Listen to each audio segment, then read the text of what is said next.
Good evening. Hello. Hello. Is it me you're looking for?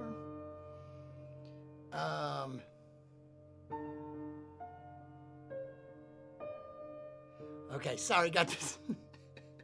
I got distracted, but if you know me, that's not weird. That's normal. Am I in the middle? Where do I want to be? Not over here. Let's fix this up. Is anybody out there? Oh yeah, I didn't. I thought I had the chat open, but I don't. So, is there anybody out there?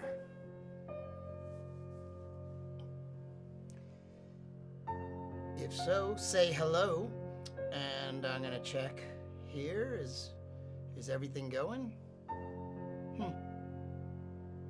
There it is.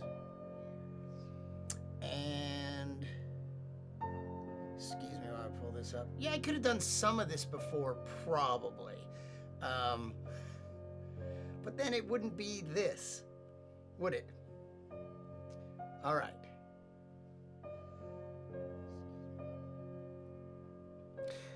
All right. Oh, a whole bunch of comments. Oh, now I learned something because I didn't have the chat loaded first. They're not really appearing there. Albert says hello. Denise, hiya, happy Friday. Mark Kaplan, our exciting weekend get together. It's right, it's Friday night. Let's do this. Okay, so what are you doing? What are you drinking? Do you have anything to eat? Albert, what did you guys have for dinner tonight? Make me jealous. Although, what I had was homemade. It was pretty good, I'll tell you in a second. Not fancy. Hello, Elizabeth. Testing. There's Susan. Mic check. 1, 2, 3. Something's missing.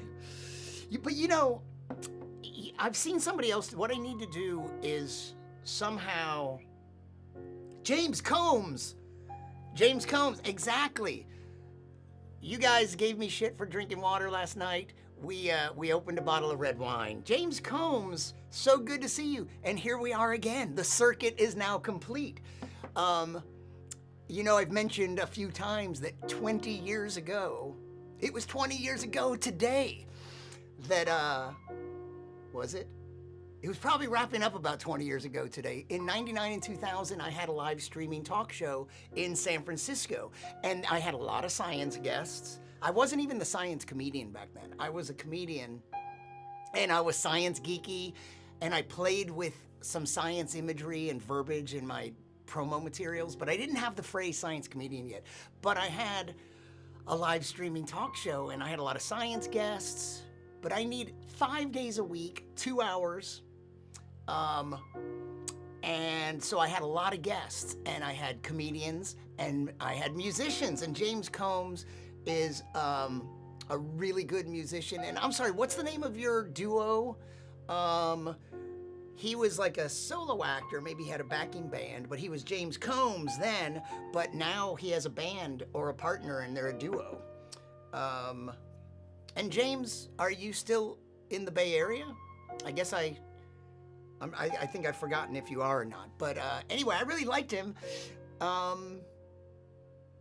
Really good stuff. And he played a couple songs. Like sometime I have digitized, I did 300 episodes of a daily talk show. And most of them got recorded. Some of them didn't. Like, you know what one didn't get recorded? The one that Chuck Palahniuk was on, the guy that wrote Fight Club and some other stuff. Somehow that episode, it either didn't get recorded or I didn't end up with the tape. And a couple other really good ones. There was one where, I don't even remember the guy's name, but he was a child psychologist. And, it was such a good conversation. And when it was over, we looked over and, do you know that Tenacious D, there's just always record. And we had failed to record one of the best conversations. And anyway, but I do have some old recordings. I might be embarrassed how I look and how the whole thing looks, but James talked to me in an interview and also played a couple songs on the show, and it was really good. So good to see you, James. I hope you're doing well in this time of quarantine. I still haven't taken a sip. In the day of the virus, the day, that's pretty damn optimistic. Oh, we should talk about a couple governors and that one guy that's the president? There's one thing that I read today that is really, really upsetting. Just one? I know, it's crazy. Let me catch up on a couple comments. Thanks for joining in, Albert, Susan. NetReamer, should we find a way to run a silent poll to guess the show length? Yeah, if you need to, for your own sake, yeah. I mean, I don't want to go really long tonight. Hey, have you noticed anything different? Anything different? If you're watching on Facebook or Periscope, I implore you to switch over to my YouTube channel. I'm just trying to build up my YouTube channel and get more views. It would be really helpful to me if you watch this live stream, if you give it a like. I think it helps with the little YouTube algorithms. Watch any of my videos, like them. I have to build up a certain amount of watched hours to even qualify to apply for the possibility of monetizing my channel, maybe. NetReamer, someone liked already? That's optimistic.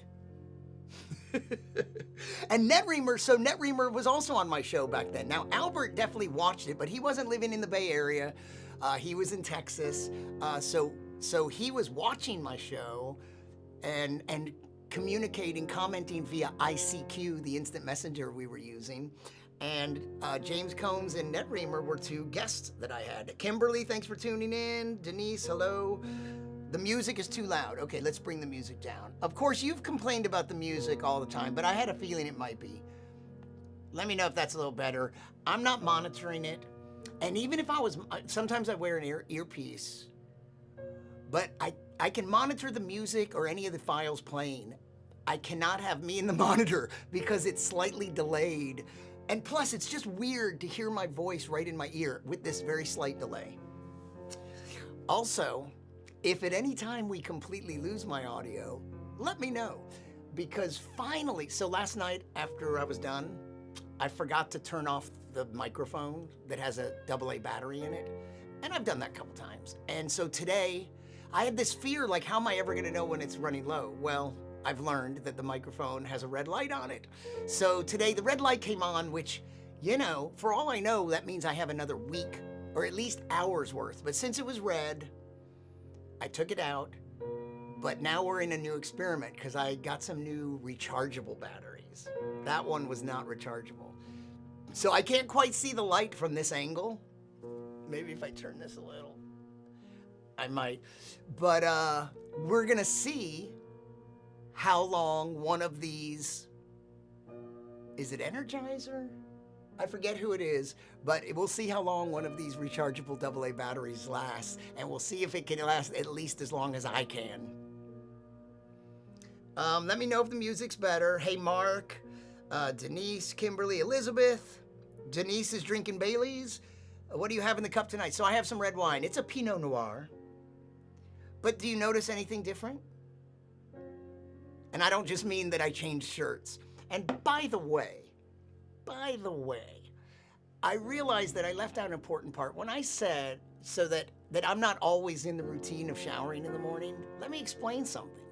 I've been a comedian for a long time, and comedians, we tend to work at night. You get better laughs. People aren't usually drinking as much in the morning. So my routine was for most of my adult life has been to shower right before the show. So shower and go to the show. So evening showers, and I'm not into 2 showers a day. That's a pretty rare thing. There would have to be a reason for that. Like not smelling bad or something. But so there's, in my defense, I'm more in this routine. Like I don't always get up and take a shower, although I did today. Even though I didn't see anyone until just now, and I don't really see anyone now. But made my hair look worse, I think. Albert has a Reuben sandwich, quesadilla, chocolate cake. Oh, the chocolate cake again. So I made earlier today tortilla, refried beans, shredded cheese, 2 of these Sunnyside, like over easy eggs, and avocado. So, an avocado, 2 eggs, some beans and cheese, and tortillas. That's what I had earlier today. Homemade, Albert, did it all myself. And the eggs came from about, probably not even a quarter mile away from here, my neighbors and friends. Nice Jewish couple down the street. Right, I live in Raleigh, North Carolina, and that's where we're coming to you live. And you wouldn't think, this is like a little Jewish node for North Carolina, because next door, there's a couple, she's Jewish. Across the street, there's a couple and a family. She's Jewish, I'm Jewish. So this corner, it's like me, the neighbor across the street, my next door neighbor, and then just down the block, and more Jews. So for North Carolina, this is a Jew-heavy region. But of course, you know, I'm only Jewish. But you already knew that. So red wine, and I have a couple snacks. Michael Krieger, we don't drink. I'm not a big drinker, Michael. In fact, I've had wine in the house for a long, long time, and it just sits there and I haven't drunk it, but I decided to cut loose. But I still don't drink much. Although that is a big cup, and you don't know how much is in it or how much there was ever in it. I thought you were coming at 9:30 and you already ate your snack. What was it, Kimberly? Dang, Albert, you got the hookup. Albert is a big foodie, and if you're ever going to Texas, the Houston area, Albert, where would they find this? Is it a website, or where is your community based? He started a community for other foodies it's the Woodlands, which is a very nice suburb or town in the Houston area, and it's called H-Town Chowdown, Houston, because Houston is a surprisingly great and varied international food city. So whenever I go back, he almost always takes me somewhere really cool. So he and Albert and Susan like to eat well. And Ned Reamer today had ramen, because it's a day that ends with Y. So you're keeping the ramen people in business, I see. Okay, okay, let's see. Oh wow, there's so many comments. Let me get through some of these. Oh yeah, you've moved. What do you have in the cup tonight? Reuben sandwich, wine, pizza, there's no beer around. Okay, Great Willow. James Combs and his partner have a band or a musical act called Great Willow, and they're based in Los Angeles. How do you like that? And how's it going there, James? Is it weird? Are people staying indoors? Are you staying safe? Are you holding your breath right now? Do you have a mask? You know what? Are you? Suddenly there's a verse of a song that you've probably never heard. I wish I could just play songs, but I guess it's not a good idea unless it's someone that gives me permission to play it. But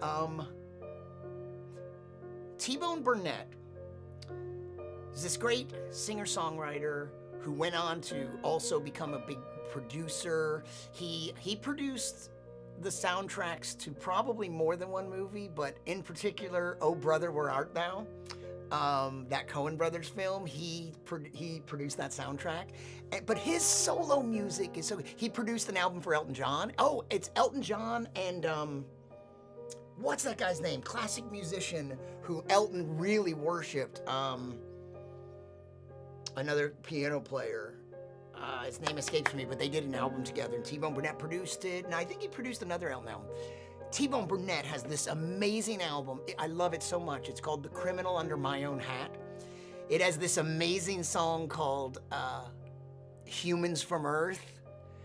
I'll tell you a couple of those verses. That's an amazing song. The way I really got turned on to T-Bone Burnett, I was watching the Larry Sanders Show. Remember that with Gary Shandling's show? That was an amazing sitcom.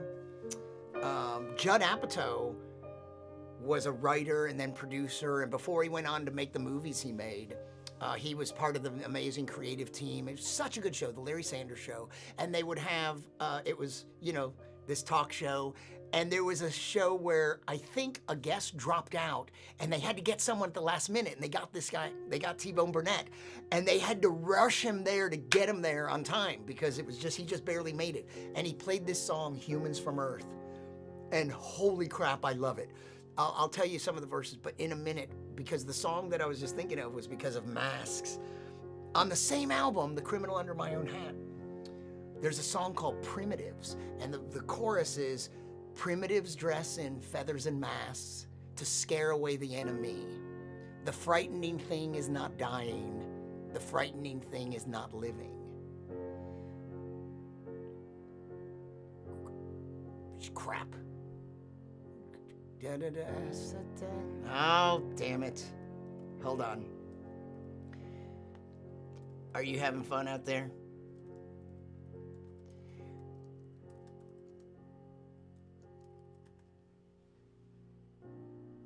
Primitives dress in feathers and masks to scare away their enemies. The frightening thing is not dying. The frightening thing is not living. Scientists guess which is worse, we will ask, the medicine or the disease. The frightening thing is not dying. The frightening thing is not living. You know what? If you like that, I love the structure of that because it's the frightening thing is not dying. The frightening thing is not living. I like that separation and like the difference, like a grammatical thing. I think that's super cool. But it's an incredibly good song, and it really just has these two verses.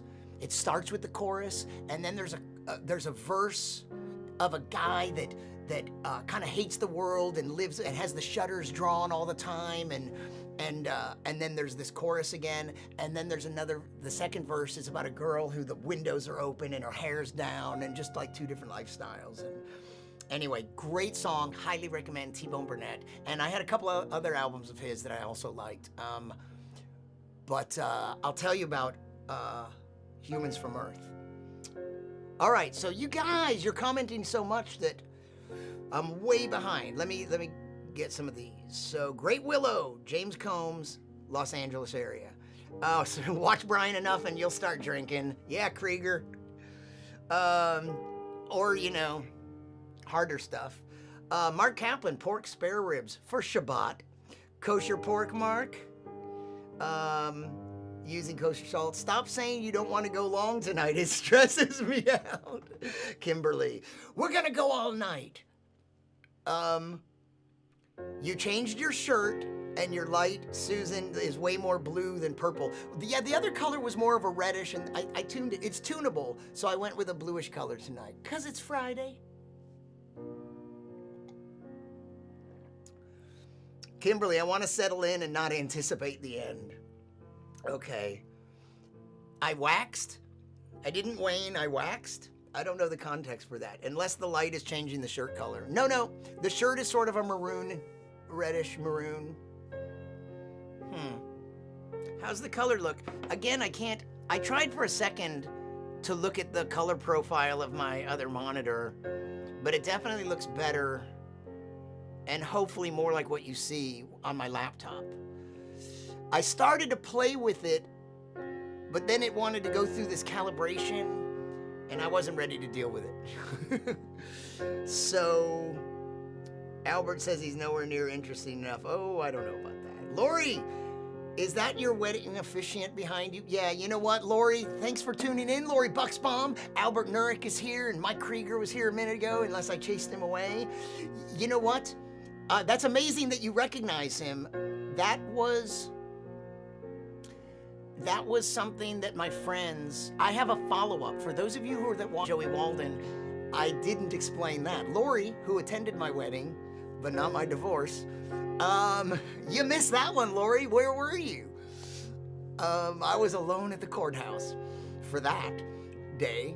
Do you know there's a Mitch Hedberg? You know who Mitch Hedberg is? He's another dead old friend of mine. He had this joke where he was talking about jobs he had, and he goes, yeah, I was a hot tar roofer. He goes, I forget the exact sentence. He goes, I remember the punchline, but he goes something like, let a job he had that I was a hot tar roofer. And he goes, yeah, I remember that day. Kind of subtle.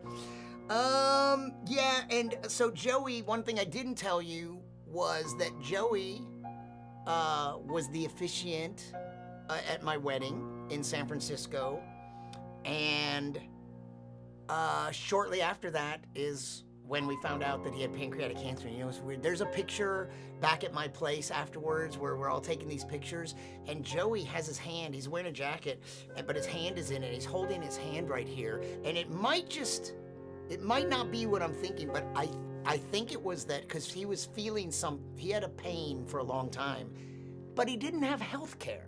He was a starving artist that didn't have health care, and so when he had the pain, he just sucked it up until eventually he went to an emergency room in Dallas, or he went to the hospital, and they said it was indigestion or something, and they sent him home with an antacid. Well, they were close. It was pancreatic cancer. Basically the same thing. But, you know, he would have been diagnosed a little earlier, and who knows if that may not have helped much. Pancreatic cancer, the numbers are not good. So, oh, are you saying I waxed because the light went from red to blue? Is that what you were saying earlier, Albert? What's in the viewfinder on the top shelf? So, Lori, I told a story, and for those of you who heard it last night, I have an update to it and a multimedia presentation that also has to do with this story I told you last night. So, yeah, that was great. I have our wedding on video. I didn't catch much video of the divorce. I did take a picture of myself on the way into the courthouse, but I forgot to take one on the way out. Kind of a before and after. Last photo as a married man. First photo as a divorced human. But yes, that is a book of paintings of Joey's that my friends put together. They actually gave them out at a living wake. Before he died, they had a big party for him. And that's what that was created for. That's a better level for the music, and the blue background's nice. What's in the viewfinder? By viewfinder, do you mean this? Because you know what that is? That's a stereoscope. That's a stereoscope. That's a stereoscopic viewer. And if you had bought one of the 10 books so far that Brian May's company, the London Stereoscopic Company, has put out, books of 3D photos, that would be the owl stereoscope that Brian designed and had engineered so that it could lay flat and it come in the book. The books are large format, but it's flat. You take it out and you fold it up and snap it together. And what's really neat about it is that it slides. The distance between those lenses and this other part is where the stereo card is held. But that distance is adjustable for people with different vision. Tom Turbeville, drink in the morning, LOL. It's not quite it's morning somewhere. 1 decibel lower, what, on the music? I can bring it down just a little. I can't tell how much. Like I said, I'm not monitoring. Hey, nice shirt, Brian. Yes, it's a different shirt.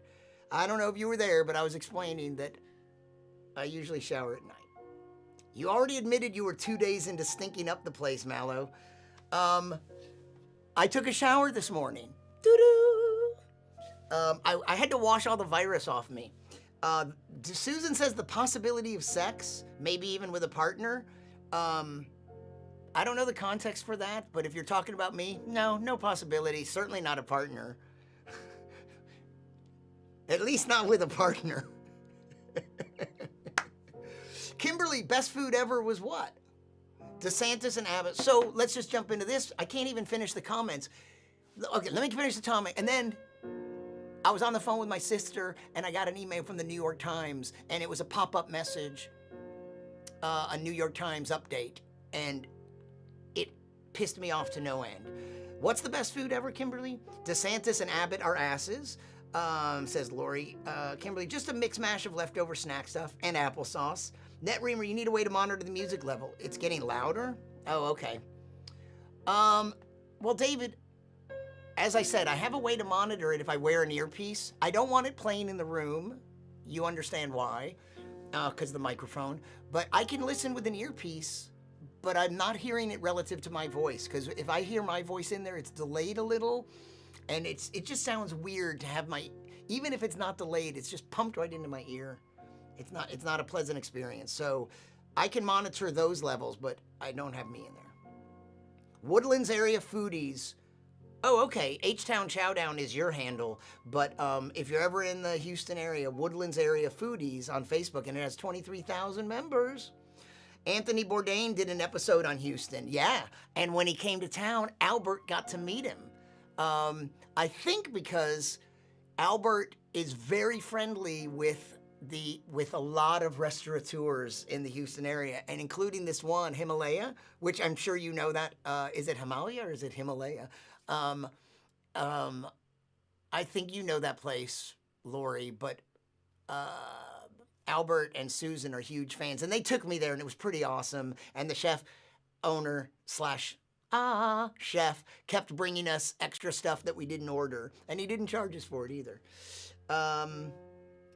James Combs, Aaron Hawkins, is that your musical partner? So yeah, I think that Anthony Bourdain visited that restaurant, and probably, am I right, Albert? Is it because of your relationship with the owner that you knew that he was going to be there, so you were able to meet him? Denise, not a big drinker either, but I bought a bottle of wine that's supposed to taste like cotton candy. Bought it for the novelty. I've had it a couple of months and still haven't opened it up. Yeah. She sings with you, James. Okay. Stan Lewis, I was mentioned on NPR on Science Friday today. Yeah. Just briefly. So, Karen across the street, the Jew that I mentioned across the street from me, she's a scientist, and she's really big into citizen science. Her background is in birdology. She's like kind of an ornithologist or bird ecologist or something. But really, her area of specialization now is citizen science, where, projects where you enlist participation from the public. So you can, it's a way to gather more data than you could possibly gather on your own. And so today she was on Science Friday talking about a citizen science project that has something to do with the pipes that come into your home and whether they're copper or some other material. And she asked me if I wanted to be the citizen science participant. I'd already helped her with one part of this project months ago. So now on Tuesday, we're gonna do a live stream via Zoom, and it's gonna be on NPR's, I could share this link, but it's gonna be an NPR thing, maybe on their Facebook page or something. And it's Tuesday, 4 p.m. Eastern. And there's information on the NPR website. And we're gonna go down into my basement, which is almost more of a crawl space. It's not a full basement. And I'm gonna, with her, we're gonna look at the pipes coming into my house in my basement. So yeah, Tuesday at 4 p.m., this coming Tuesday, Eastern, 4 p.m. Eastern, I'll be on a live webcast from, on the NPR from my basement. Weird. But apparently, you're the second person that told me they heard my name mentioned today. Thanks, Stan Lewis, for joining in from right here in North Carolina. James says, Leon. You said Aaron before, and now Leon. What's Leon? Out of context. Leon, did I say something about Leon? Oh, Brother, Where Art Thou has an awesome soundtrack. Yeah. T-Bone Burnett. It's not all his music, but he produced the soundtrack, arranged it. Tell Us How It Tastes, Denise. Anthony Bourdain's story. Yeah, Anthony Bourdain. I wasn't that familiar with him, and it's one of those where after he died, I looked into him a little more, and what a fascinating person, and what a great writer. I read the article that sort of launched his career. It was so good. And then he's so cool, and it's really hard to wrap your mind around suicide, especially when someone you're like, you at 2, Anthony? It was purple on your devices. Okay. The music is still too loud? Is it still too loud, or is that an old comment? I can bring it down. The shirt looks deep reddish. Well, yeah, it is. Red, maroon. I don't know my colors that well. Anyone else having sound issues? Uh-oh, Kimberly, what kind of sound issues? Natalie entered on a Hedberg joke. It's a good day. Vanessa, yeah, Vanessa is another comedian friend, another former roommate of mine, and in Los Angeles, a comedian, and oh my God, Vanessa, you must love Anthony Bourdain too, because you're a chef. Yeah, we all loved Joey. Hey, Vanessa, if you're still here, I want to show you something really interesting about Joey, and that I don't know if you've ever seen. I'm glad you like the blue lighting. It would be nice if Brian turned up his speaking mic. Really? I feel like my volume's loud. I think mine's okay, but it might be the music I should bring down.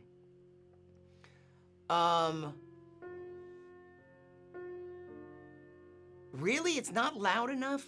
That's odd. Because I'm peaking up into the yellow and I don't want to go into the red. I don't know if there's somewhere else.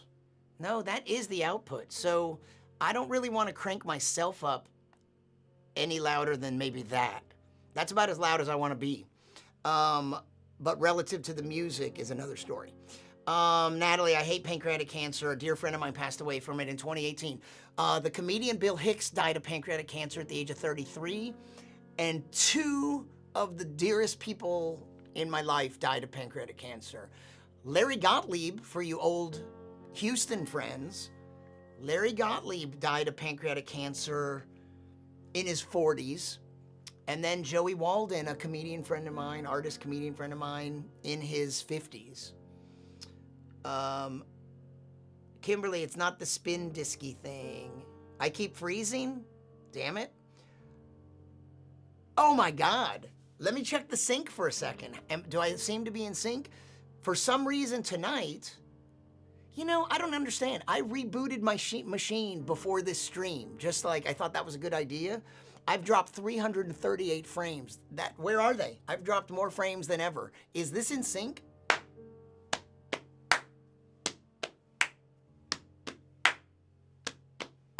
Are we in sync? Are we in sync? Are we in sync? Are we in sync? I messed it up. But are we? Because I don't get it. We dropped so many frames that it's 0.5% of all the frames in the world.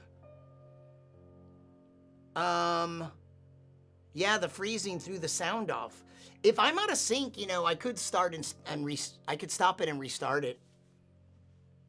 Shorter delay round trip to Jupiter than to Brian's mind. All right, I'm gonna catch up on the comments before I say another thing. Reasons to take a shower. I posted a dinner, came back, and he still hadn't gotten to my comment till now, says Darla. Me neither. Drop audio 3 dBs and it's perfect. Drop it? Susan is saying crank it up, or you mean the music? How do you know? Vanessa, he did Indian food.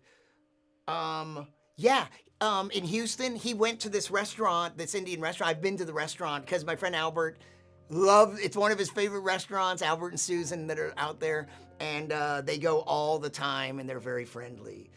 Don't you hear my call? Are you still out there? Questo Piccolo Kaiju, though you're many years away.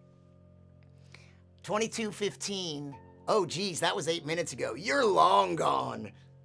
We weren't told who would be there, though, but you figured it out. Okay. Blue Crest, thank you for your content. You're welcome. Who are you? Do I know you? Thank you for being there. Citizen Science, exactly. Answer his call. It'll fix the sync. I understand why you can't monitor, but that still doesn't solve the problem. There's a louder part of this loop. I'm pointing it out mostly for the other thing you want background music for. Explain what you're saying there. There's a louder part of this loop. Are you saying that something... Jesus. Well, let's... Oh, this doesn't even, you know, actually unmuting doesn't even solve it. Because in the software, I can set things, I can determine whether they even appear in the monitor. So are you saying there's another sound problem? I did a test recording right before I started. I'll have you know. Anna Miller Hodis, thanks for tuning in. I thought the screen freezing was just me. If I'm really out of sync, Vanessa said we just had an earthquake?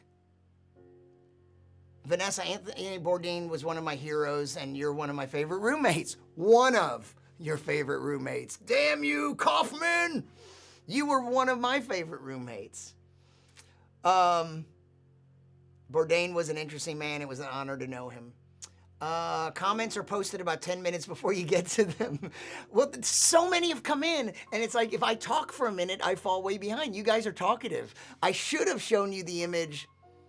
I did a screenshot of my, one of the services I'm using tells me who the most active commenters were. And, hang on. Hold on. Why don't we just do this? I've never done this before. Oh, I don't even know if I can do this. Because it'll have to show me thumbnails, or I don't know if I can find it. Oh, but oh, geez, it's not showing me thumbnails, so I'm not gonna know which one it is. Okay, hold on one sec. Because I should have shown you this. Yeah, sorry, I can't keep up. I want you to talk a lot, but if you do, it's pretty dang hard for me to keep up.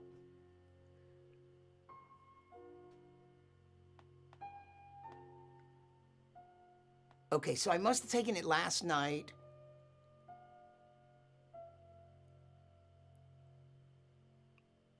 It must be one of these. Okay. 1:55 at 1:55 a.m.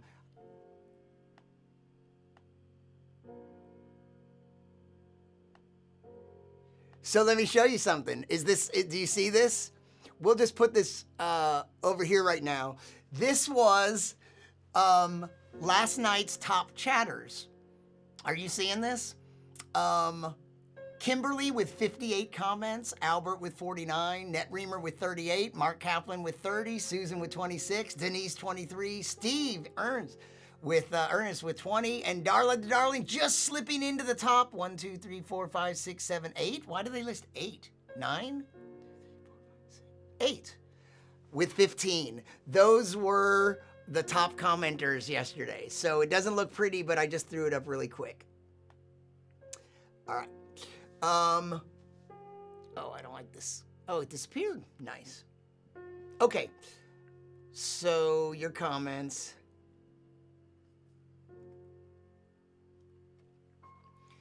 The sound is fine. Vanessa, you had an earthquake? I hope it wasn't bad. Volume-wise is okay. The sync got better. No sync. Nope. Sync is solid. Perfect sync. Look, we already had 100 messages at 22:22 6 minutes ago. 39 minutes into the stream, and the first 5 I wasn't even on screen, so you guys are kicking ass. That's really quickly getting to 100 comments. And I'll also have you know, this service that I'm using, Restream, that sends I send one stream 388 dropped frames. Isn't that more than I said before? Or is that the same number? I send the stream to them, and they send it to Facebook and YouTube. I got a summary for the month of March, and I was like in the top 50, with 12 streams, I was in the top 50% of their users. And with my 2.5 hour stream, this was a report on March. So I had a 2.5 hour stream, and they said that was like in the top 60 or something percent. And the reason it's not even higher is because a lot of people that are doing video streaming are gamers, and I think they go for hours and hours. The sync is close, but not 100%. The music, audio slightly ahead. I can only see sync issues when you clap slowly. Palms on lap don't help at all because we can't see your lap. Well, I mean, I'm just doing that to make the noise. David, this part is always on screen. I can see that it is. Otherwise, it would just be this. I admit, if someone is clapping slowly, I will always assume now, from now on, that there are 2 silent beats that I'm missing. Boom, boom, boom, boom, boom, boom, bah. Denise switched my audio to a Bluetooth speaker. I need a millennial. What was that for, Vanessa? That's what fixed me, Denise. You switched to a Bluetooth speaker. Oh, so you could make me louder? But this really should be loud enough. I'm going into the yellow and I don't want to go into the red. NetReamer, I play a lot of YouTube and Netflix and other content via my phone and Chromecast. And for this show, you need to turn the volume up. Okay, well, I don't know of another output I have. All I see is, I don't think there's an overall output control. And I can turn, okay, let me see what I can do. I can go, but if I go too high, okay, I'm going into the, nope, see right there. If it goes into the red, not good. Red is bad. Stop. And if I get loud, that might still go into the red. So that's it. But sometimes I want to talk quietly. Whisper. If you want someone's attention, whisper. Kimberly, Blabbermouth, I think I missed that. Arg, defeated, I can comment more. Oh, Blabbermouth. Albert, yeah, defeated. Well, you know, in fairness, yesterday, you were a little quiet yesterday. But if they counted words, I think I'd rate higher or lower, depending how you value such things. Yeah, NetReamer, maybe you posted, they didn't count words. Well, I think it was just by number of comments. A 4.9, but how far away from you? Elizabeth's the quiet one. Yeah, can we talk about the sync? Jesus. Clap is like 3 seconds. Oh my God, I'm liking the music. It's less menacing. Switch to his Pornhub stream for the lap cam. Sorry, I had to go for a second. Oh, are you back? Because Brian Juan posted on Instagram. I tried to dictate that and it said Brian Juan. You tried to, I went off, I talked a little bit about voice to text and autocorrect last night. Questo Piccolo Kaiju. Don't you hear my call, though you're many years away? You know, what can I do? Then Vanessa, your volume is fine for me. You fight it out in the comments, you people. Bluetooth adds latency. A lot of nice slow clapping. I'm sure your mic output's fine. It's my laptop. I don't know. I mean, but somebody had a point, NetReamer, I think, that I should sound about the same level as other YouTube content or Netflix, whatever else you're listening to. I should be in the same realm as that stuff. Sound and sync are fine. Skyren, thanks for tuning in.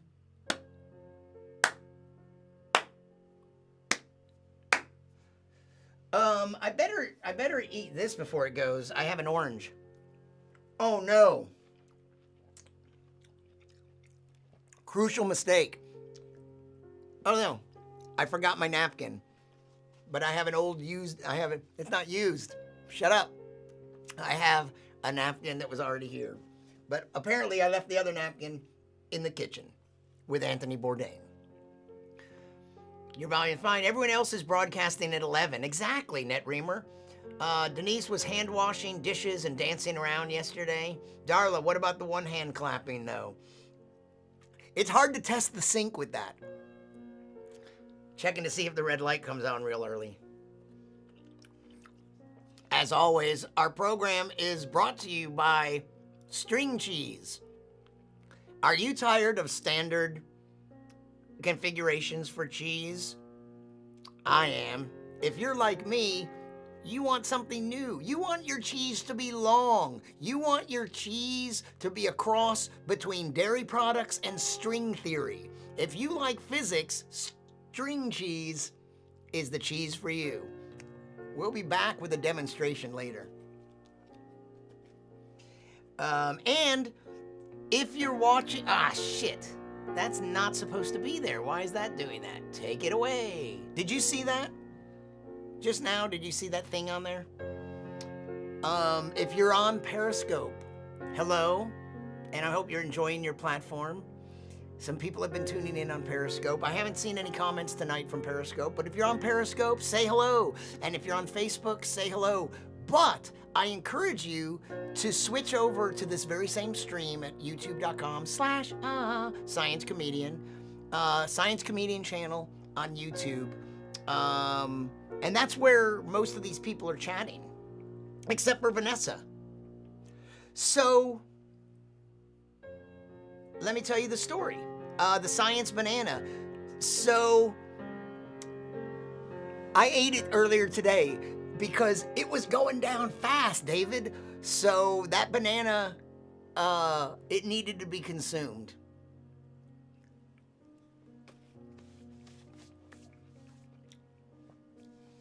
You might be jealous that I met Adam Lambert. Vanessa, I'm not, but how did you meet him? You've met so many interesting people. You met 2 of the 3 police. Did you meet the 3rd one? You didn't mention that in that conversation we had on Facebook. But you met Sting, and you said he was a super nice guy, and you met Stuart Copeland. But did you ever meet Andy Winter? Andy Sumner? Sumner? Is it Summer or Sumner? It's nice when you meet someone that's a hero or a rock star or something. They're really nice. And she said she met Sting and he was super nice. Adam Lambert, I've never met, but I've been very close to him at some shows. And I'm okay with that. He's all right. I'm not a super fan or anything, but I like him. I enjoy Queen plus Adam Lambert. And I've met Brian May, so I'm okay with... Oh, you know what I meant to do? I meant to change the bitrate that we're streaming at. I'm glad a lot of you are geeks. We're still at 388 dropped frames, 31% CPU usage. We're 53 minutes and 53 seconds into the stream. But I set the constant bitrate for... Hey, David, what about this? I set the constant bitrate for 4,000. So it's at 4266 right now, 4265. It'll drop down to 41 or 39. It's rarely at the 4,000 that I set it to be constant at. But I was advised about this sync issue. I may have mentioned there's these guys called Live Streaming Pros. It's a guy and a girl, and David and Luria. And they teach a lot about live streaming. And so I asked them about this issue, and I heard a couple other things. And one thing he recommended was, first of all, he knew that Facebook is a problem. These streams are sometimes, on replay, they're out of sync on Facebook, but they're okay on YouTube and Periscope.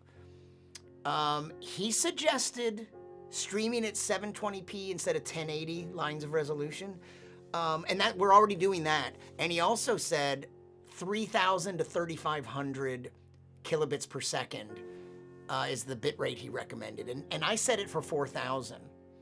I probably can't change it while we're live, but I'll change it for the next time. And a friend of mine also confirmed 3,500 is pretty good. And we probably won't see a quality difference, but it may help with the Facebook issue. I'm sorry we didn't get to test that tonight. I had the information and I failed you. I guess I should be punished by drinking wine. Sumner, that's what I thought. I ate the banana for science. Yes, Albert. Lambert's boss, exactly. Although, Brian May is always calling Adam Lambert a gift from God. One of the things they like about it, they like the way he sings the songs, and he certainly has the range. Nobody has the quality of Freddie Mercury's voice, and they didn't ever want anyone to mimic him. There's a guy named Mark Martel who Queen was involved in an actual tribute band that they assembled, Queen Extravaganza, and they chose this guy, Mark Martel. They even solicited videos on YouTube, and I remember when they were putting it together and he came up and you were like, oh, this guy's amazing. He sounds fantastic as Freddie. And so a lot of times I've heard a lot of people say, why are you using Adam Lambert when Mark Martel is so perfect? And the thing is, Mark Martel is really doing Freddie Mercury, and they didn't want anyone to mimic Freddie Mercury. They wanted someone that could sing these songs but not mimic Freddie Mercury. And so they like Adam Lambert, and I'm sure they love Mark Martel, but that's just not what they wanted. They didn't want to replace him with a lookalike and copycat. And Adam Lambert is similarly extravagantly gay, and over the top, and does costume changes, and there's a lot that's in the spirit of Freddie Mercury. No one has the quality of Freddie Mercury's voice. But I go to see a Queen plus Adam Lambert show because Brian May and Roger Taylor are playing these songs that I love. There's a guitar solo in every song, pretty much. And they're just fantastic and fun. And Adam Lambert does a great job. And he's played with them for like 7 years, and he's gotten better and better. He's so young, and he went from coming in second place on American Idol to becoming the front man, sort of, for Queen. And, 7 years ago, he was pretty young and inexperienced. But 7 years later, having done a couple of his own solo albums and having toured, like, how about that? How quickly he went right into being the lead singer in a touring band that plays fairly large venues. I met all the police. I met Adam at a gay bar. Andy is weird. Cheers, mate. See you, Vanessa. Mike Birbiglia, says Natalie, has a show on Instagram Live called Tip Your Waitstaff, wherein he and other comedians bounce joke premises off each other to raise money for waitstaff and comedy clubs across the country. I can see the two of you having a great conversation via Hedberg. I've never met Mike Birbiglia. I think he's very funny, but I never met him. So he probably doesn't even know who I am, in all likelihood. Lambert was a perfect fit. No one better to sing with Queen now. Agree, Lambert's great. Albert, Mark. I really enjoyed Queen with Adam Lambert, says Susan. And Net Reamer, I watched American Idol back in the Adam Lambert days. I remember the moment I knew he would win. Of course, he didn't technically win, but let's face it. He won. Yeah, exactly. He came in second place on the show, but he won. He lost the battle, but won the war. It's like, I came in second, but I'm now front lead singer for Queen. And, by the way, they did a tour and an album with Paul Rodgers, formerly of Bad Company, and Free had the song that he wrote, All Right Now, Baby, It's All Right Now. Took her home to my place, watching every move on her face. He wrote that and then a bunch of Bad Company songs, and he did a tour with them, and it was a pretty good show. I saw it in like 2008 or something. And he doesn't sound anything like Freddie. He's not in the same register. He has a different style. But it was a great show. And the sound was fantastic. Net Reamer. That was a good show, wasn't it? I saw it in San Jose, California, with Net Reamer. It was you and, right? I think that we had 4 tickets. And it was you and me and Albert. It was Chuck, me and Net Reamer and Chuck, and then I had this extra ticket and I sold it to someone on Craigslist, a girl that I didn't know, and so she joined us, and so it was me and Net Reamer and Chuck, and this girl named, I almost know, and then we hooked up once afterwards. Those were the days. Some of you, maybe some of you remember sex more clearly than I do, but it was, Mark, I think when Journey replaced Perry with a sound-alike, it doomed them. Yeah, well, so did Judas Priest. I don't know what happened with that, but they got a guy who was in a Judas Priest tribute band to be their singer. Now, if you're the singer in a Judas Priest tribute band and you get to sing for Judas Priest, that's an amazing thing. And there's even a movie that's kind of loosely based on it with Mark Wahlberg. What was that movie called? Is it Rockstar or something like that? And yeah, Journey did that. I think Styx sort of did that too. And Dennis DeYoung is still alive. What a shame. Rockstar. Yeah, that's what I thought. You know, that's kind of interesting. I saw Judas Priest once. They were the opening act. They were not really known. It was have I told you this? It was a 3-person show in Houston. It was Foghat headlining. What the hell was Slow Ride, Take It Easy? Slow Ride. And the song that I really love, hey, Vanessa, if you're here, let me tell you a story. Let's just scratch all this. Van Hagar, yeah. I saw Sammy Hagar solo, fantastic, in concert. And I saw Van Halen with David Lee Roth, fantastic. But Van Hagar, I was never really interested in. I didn't like that mix. Vanessa, I told this story. And for everyone else that was watching, I have a very cool addendum to the story. Well, first of all, let me show you, Joey, here is on my 32nd, I think he missed it actually. 63. It was my, oh, he just had it off. He dated it one day off. But it says 32, 3-2. That's how young I am today. Happy birthday, Brain. Your loving pal, Joey. So that was just a sketch that he just did. And you can see it's torn out of one of his little sketch notepads that he always had. And you know what?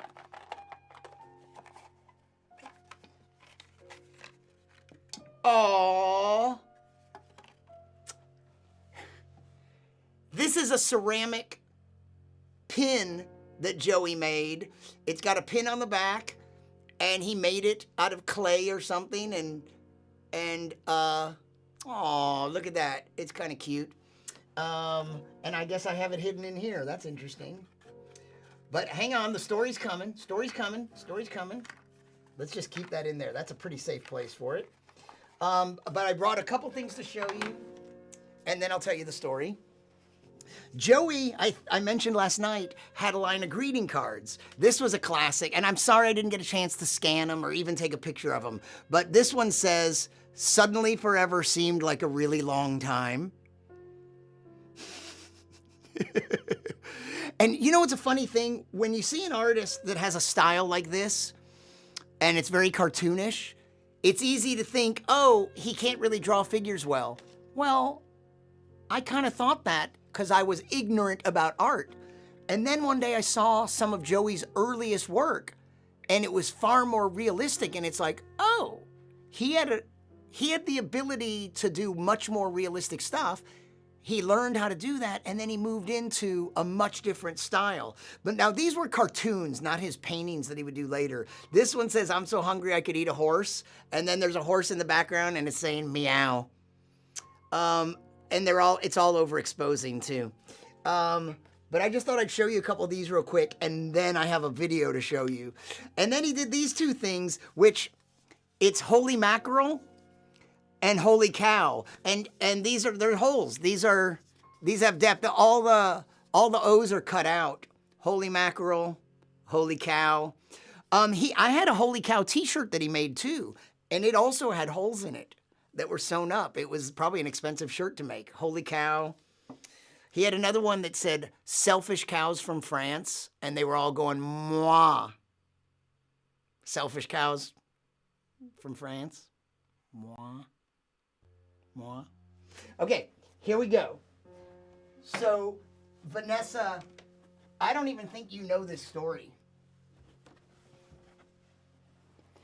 I told you last night, yeah, the Velveeta Room. I mentioned the Velveeta Room. Joey was kind of a one-beer guy. Do you remember back in those days, the club would close and everyone would keep partying, but Joey, oh, I forgot that I never turned the ringer off, but it's okay, nobody calls.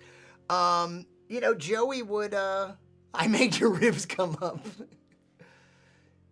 The guy we went to Queen with was Chuck. Yes, Chuck, you hate to go to the movies with? Never, yeah, that's a fictitious story. That's not true about Chuck, but I used his name in it. And I've also mentioned he's the guy that I wrote songs with in junior high and high school. Okay, so check this out. Last night, I was telling Vanessa, I was telling them about Joey and his art.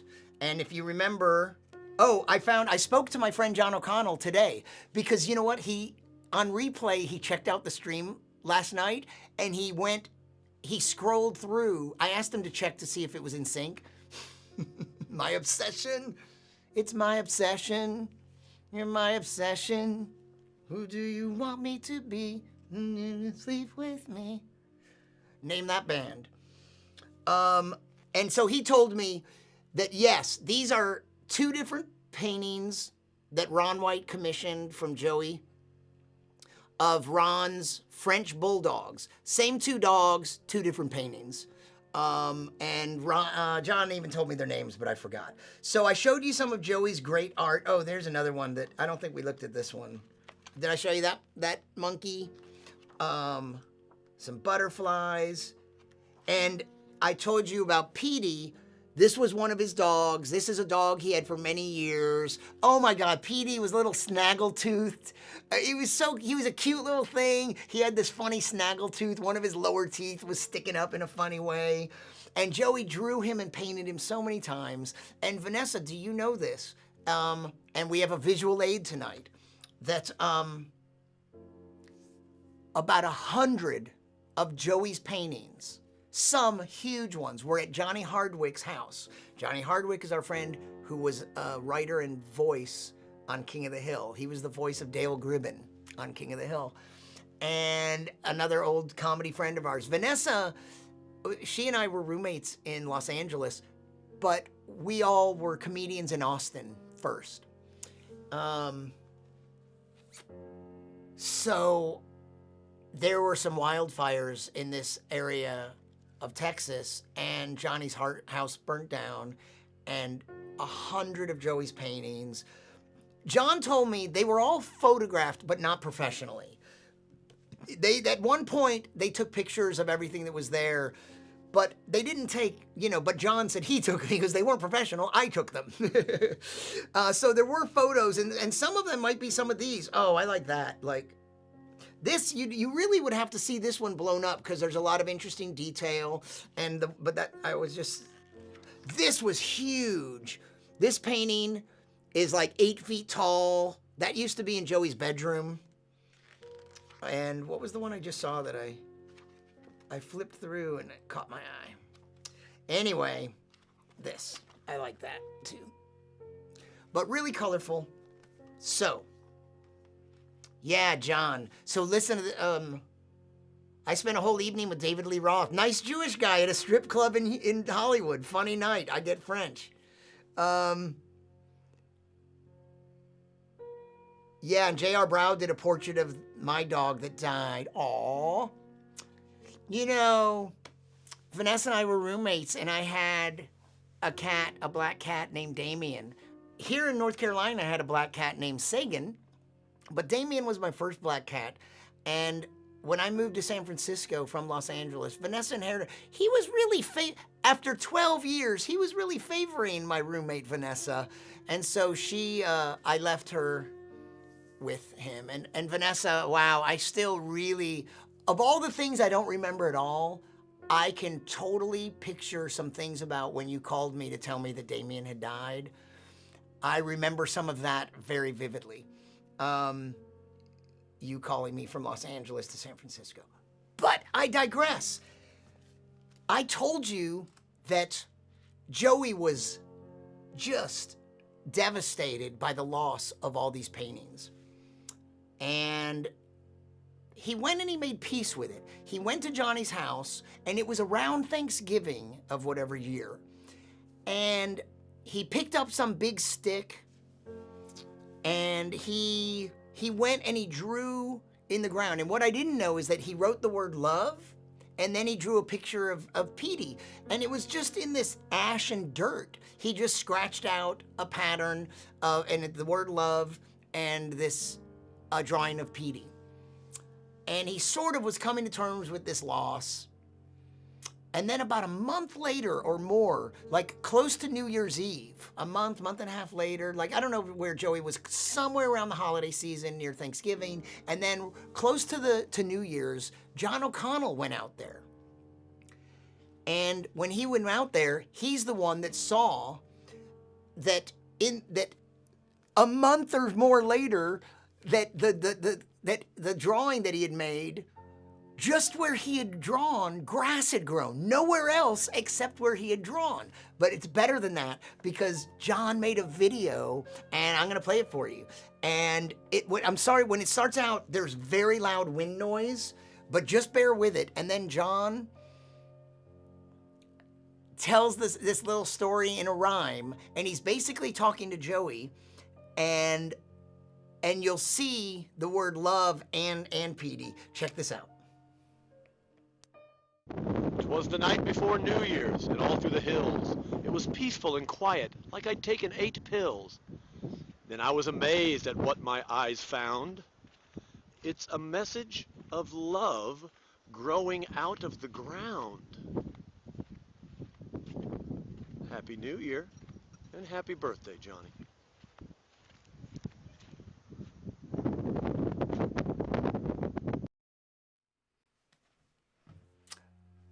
And to us, it was just about how magical he was. And so I spoke to John today, and he told me that when he was out there, he called Joey, and he started to say, hey, Joey, remember when you were doing the thing with the stick, when you were drawing this? And Joey said, as a matter of fact, I have that stick in my hand right now, and he was painting it. And he was gonna use it as a walking stick. But so John is out there, he calls him, Joey is at that moment painting the stick, and John is seeing that where so vividly nowhere else the word love and the image of Petey. And John was saying that's a magical stick, and I'm like, no, the magic was in Joey, and it just went through the stick, right? And yeah, Vanessa can confirm that he was just a lovable guy. My mom did think he looked like Charles Manson, and she wasn't entirely wrong, but everybody loved him. He was so nice, yeah. And so funny. Hard to do him justice, but there's a couple jokes I like this little series. He did these, but he's so funny. He goes, and some of his stuff, he's a cartoonist. Some of his stuff is very surreal. Like he goes, you know, I have some new neighbors moved in next door, and they have aluminum foil in their windows. I went over to see what kind of people they are. A family of baked potatoes had moved in. They were abusing their children, poking them with forks. That was a silly one, but I really like this one. He goes, yeah, I've been losing my hair lately. He goes, you know you're losing your hair when you get out of the shower and you hear the drain going. He goes, I found my first gray hair the other day. Yeah, and it was a pubic hair, and I found it in my mouth. But what are the classic Joey jokes? Vanessa, do you remember any Joey jokes? But he was so funny. But he did crazy characters. He was like crazy on stage. He would do like old men or old ladies and funny voices. Oh yeah, one of his jokes was, Vanessa, our friend Rob Nash actually stole this joke once. Rob Nash was doing a one-man show, and Joey and I were at the show. We got there late, so there weren't 2 seats together. So I was sitting somewhere, and Joey was sitting a few rows behind me, and Rob Nash adapts this joke to his one-person play. And when he told it, I was facing the stage, and I turned around to look at Joey, and both of us, our jaws were dropped. The joke was, and Rob, I think that, you know I love you, but that did happen. And it was a classic Joey joke. He had been telling it for years on the Austin comedy scene. And the joke was like, something about complimenting his grandmother, and she'll give him things, and it's like, Grandma, these are beautiful dishes, and my grandma goes, well, when I die, you can have them. And he goes, well, I'm having a dinner party this Thursday. How do you feel? But it's so much funnier when he does it. So are you people still out there? Did I lose you with my Joey story? The commenting has really, you guys got all your comments in the first few minutes, and now that I've caught up, nothing. Oh, wait.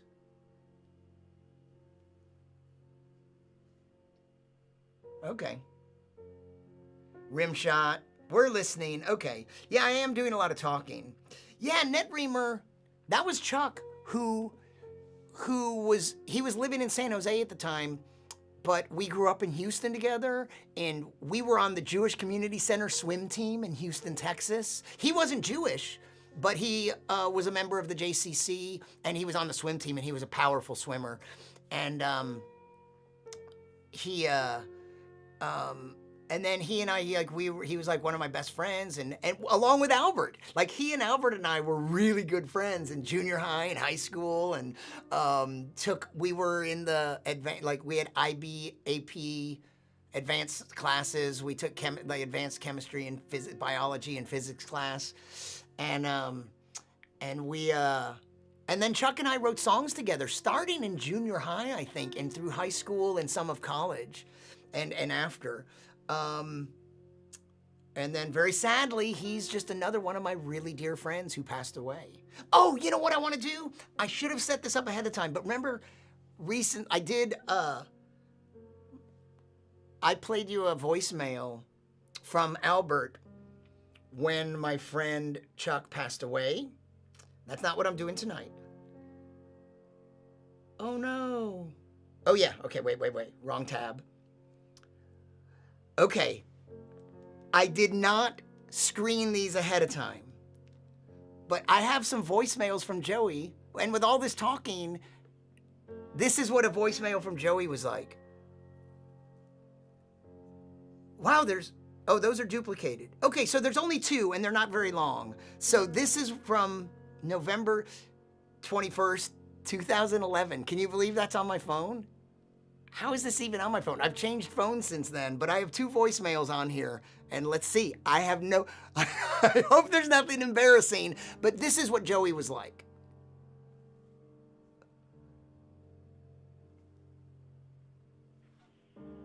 Mr. Mallow, are you home? Hello.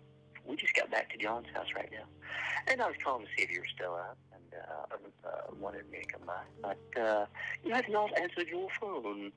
So call me if you get this. You want me to? All right, brother. Bye. All right, that's okay. Let's see how this one is. Oh, geez. 4712.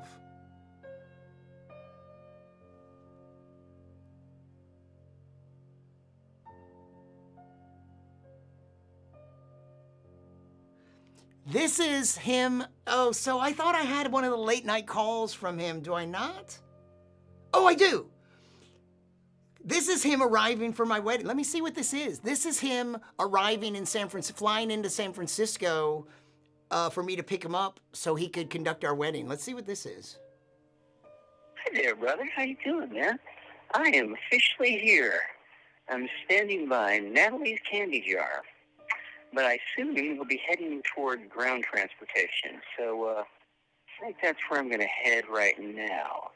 Give me a text. All right, brother. Love you. Glad I'm here. All right, bye. Okay. I didn't realize there's actually later ones.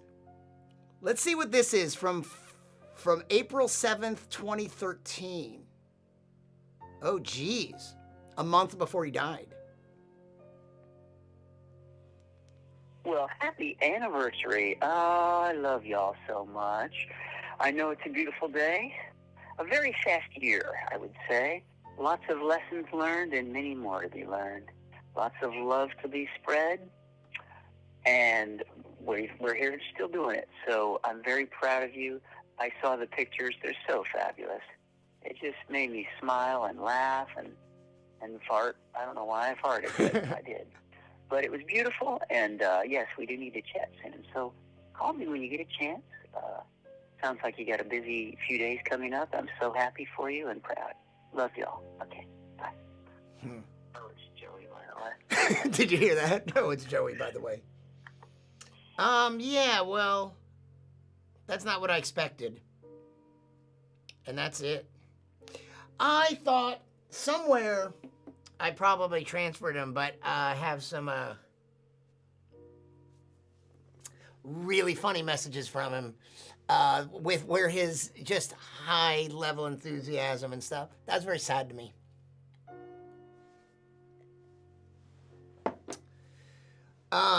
Yeah, and that was Natalie says based solely on the tone of his voice, he was a lovely person. He really was, but I kind of, what I expected those to be, because I didn't check them out in advance, was some really crazy, high energy, funny, rambling, let me get, something got in my eye. I don't know. I think a bug made my eyes water. Jeez. The fucking bugs around here in North Carolina. That's what it is. Do I have any, Natalie asks, oh, let me scroll back a second. Do I have any Hedberg recordings?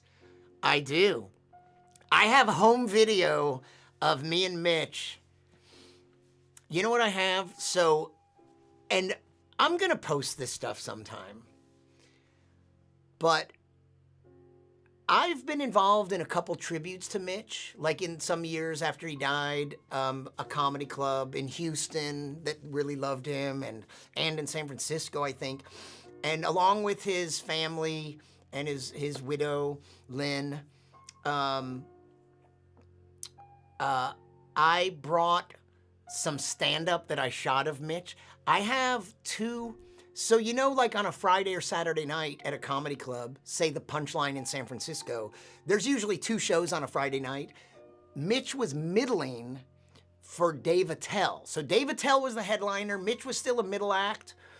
And he was in San Francisco. I shot both of his half hours. So this is early Mitch, relatively early. I met him, he was an opening act. But I have these two half-hour sets of his that are fairly early on. So good. And then the comedy clubs, this is pretty common. A city like San Francisco, there's so many comedians in San Francisco that they pay a lot for headliners and they provide accommodations for headliners. But opening acts and middle acts, they don't need to put them up. They'll pay an opening act and a middle act, but there's so many comics in the Bay Area that those positions are usually filled by locals. And if in the case of someone like Mitch, they paid him probably $500 or $600 for the week, but no accommodations. So he stayed at my place. We were both living in Los Angeles and we were hanging out all the time. And we did a lot of road work together. But then I moved to San Francisco. So when he came to San Francisco, he stayed with me. And I was living with Jim Short, another hilarious comedian, and Kevin Kataoka, another hilarious comedian who's more of a writer now. He's worked on a bunch of TV shows. Most recently, he was working on Patriot Act with Hassan Minaj. I don't know how to pronounce his name, actually. And then Kevin's girlfriend, Beth Fisher, was our roommate. But Mitch was staying with me.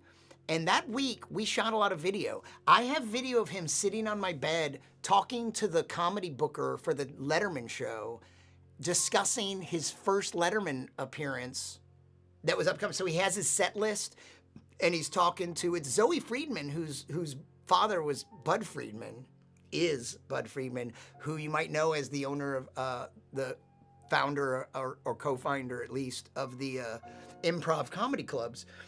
And she was the comedy talent agent for the David Letterman show. And Mitch was going to be doing his first appearance, which went really well. Letterman loved him, and he ended up doing like 10 appearances in a relatively short period of time. In just several years or a few years, whatever, he did 10 appearances. Letterman really liked him. And so I have some stuff, and I have other stuff, just goofy shit that we shot. So yeah, it's not all digitized. Some of it is all on old tapes that I have to capture, but some of it's digitized. That stuff that I brought to those shows must be digitized. I'll share some of that, Natalie. It's really cool. You know, there hasn't really been a good documentary about Mitch, and I have some good stuff. And Lynn, his widow, we're friends, and we've talked about doing something with it. And we were also in a movie that Mitch made a movie that I co-produced and co-starred in with him. And we're like the main characters, but there's cameos by Mark Maron, Dave Attell, Todd Barry, and Doug Stanhope had one little scene, and he ended up on the cutting room floor, oddly enough. I don't remember why. Okay. Bill just showed up. Bill, you have missed so much. But Bill Pack from Chicago. So who else is here? Politically incorrect chiggers prefer to be called chigros. Oh yeah, that was a Joey Walden joke, Vanessa. There were so many. I remember, let me see if I remember, a bit of conversation. One time after we were living in different cities and we'd catch up late at night, I remember him saying it's like, this was the conversation. I said, it was beautiful out it's beautiful out, 70s. And he goes, 1970s? And we started riffing on people are wearing bell bottoms. I always liked that. My friend Tom Hester, I was roommates with Tom Hester in Los Angeles. And when he moved to LA, I traded him in for Vanessa and her partner. Wow, so many memories. And then Karen's brother, man, another sad story. We'll go into that some other time. But Tom Hester, who came on a little bit yesterday, he was a roommate of mine for a few years. We lived in 2 different apartments in San Francisco. I mean, in Austin, Texas. And then we moved to LA together. And it's funny, it's like Tom's gay and out. I'm not outing him right now. It's no big secret. And he's gay and I'm not. And sometimes this happens so many times when people go, Brian and Tom are roommates? Is Brian gay? But nobody ever asked, is Tom Jewish? Does that seem fair to you? Anyway, Tom was so funny, is so funny. And he had this, I just love the way his mind works. Like, at one point we had an apartment. Oh my God, it was such a good deal. It was $600 and it was a 3-bedroom apartment. It was just me and Tom and it was 2 stories and it was right on Town Lake. It was right on the Colorado River, basically. And where we used to go watch these giant turtles. Seriously, there were 2 turtles this big. I have a Joey story about that. And there were ducks and swans and little turtles. There were these 2 giant turtles that if around dusk, or a little earlier, we would go out there and you could feed the ducks or the turtles. And there were 2 giant turtles that would come around pretty consistently.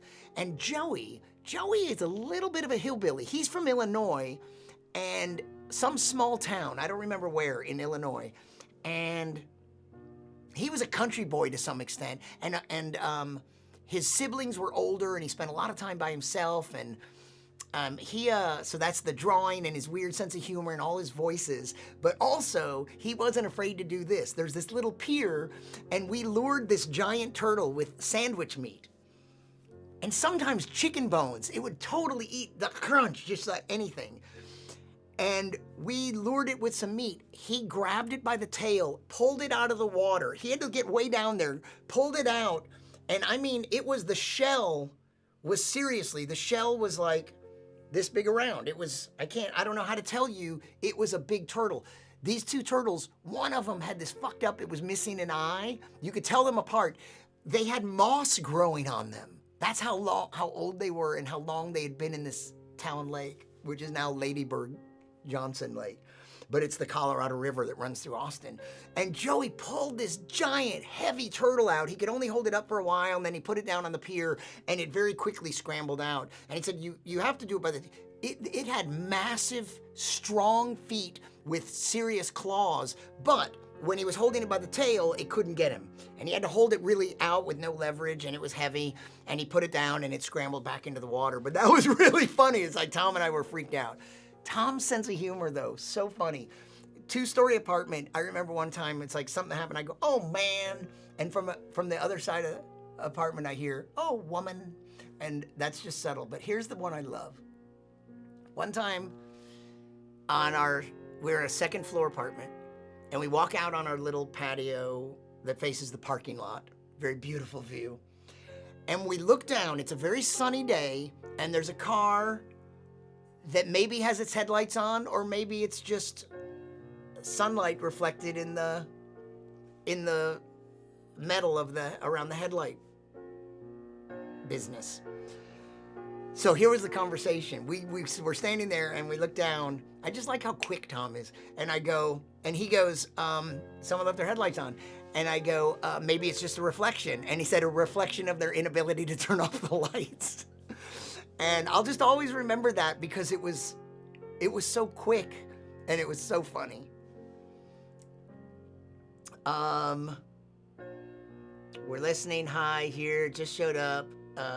The villagers rejoice. Denise, I was just thinking about now would be a good time to learn to play guitar. Do you know of a good Yes, I do know of a good online course. I think it's called Justin Guitar. Look, if you have Justin and guitars and you search on YouTube, you'll find him. I haven't done it, but I subscribe to his channel. I think he has stuff you can pay for, but he has a ton of free stuff. And I've heard that he's really good. One of my neighbors has enjoyed his free videos. So Justin Guitars might be his name, or that should at least help you find him, Denise.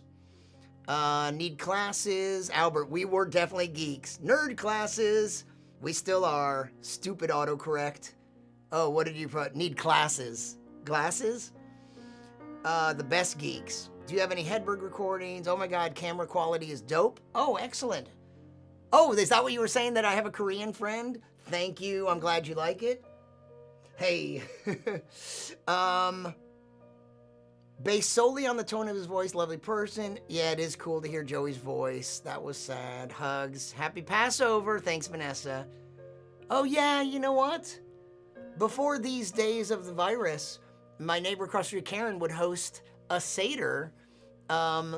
So for Passover, like some of us we'd have a really fun Seder across the street. And we've talked about doing something with social distancing, but it won't be the same. Elizabeth, yeah. Embrace the onions, says Natalie. Vanessa, oh God, Mitch and me and you going to the farmer's market where his girlfriend was working. I kind of remember that, kinda. I do remember going to that farmer's market because I think that's the only time I ever went. I don't think his girlfriend was working there because she actually worked in a management office for Tim Sarkis. I don't remember what that was. Maybe somebody else we knew was working there. Comedy rambling should be a segment on the show. Albert says, meaning what? Is that what I'm doing, or what specifically? Like telling people's jokes and stuff? Thanks for talking about Hedberg, but I feel like it took you out of the moment for your other... No, not at all. I don't need any help getting drawn out of the moment. I can be a little scatterbrained sometimes. Sometimes. I think I have one other thing to play you. Oh, shoot. I'm going to have to add the mic to this. Damn, there's no way I can... Let me try something. If I go into studio mode... How does this work? I never did figure out how this worked. I think I got it. Can I change? I can. You know what? Turns out there's a mode where the show hasn't changed, right? The signal hasn't changed, but I can actually make an adjustment to another scene. And what I want to do is add my microphone to it. I don't actually know where to... It's Blackmagic device. Oh. Uh-oh.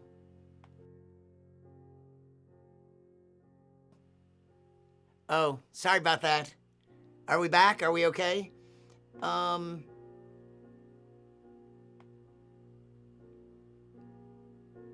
This doesn't make sense to me. Maybe I shouldn't have done this. Music background doesn't matter. Blackmagic device. Nope, I don't even know if that worked. Well, if it did, maybe you'll be able to hear my voice when I click over to the other thing. Maybe, maybe not. Okay.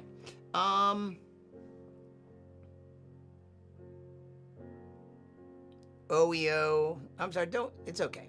Me too, yeah. And Tom Hester, yes, he had a pet scorpion and a tarantula. His tarantula's name was Nick. That when I lived with him, he had a pet tarantula that he had had since he was 17 years old, and we were like in our 30s or something. That's Tom Hester. These stories are gold. Record each one as a YouTube clip, 3 to 5 minutes. Yeah. Which stories did you like? I don't even remember, but the stories about Joey, the story, I have some. I have some stories that I probably can't tell. I mean, I can, technically. Now the angel of death is skipping the houses of those who stay inside. Where'd you go? I'm back, right?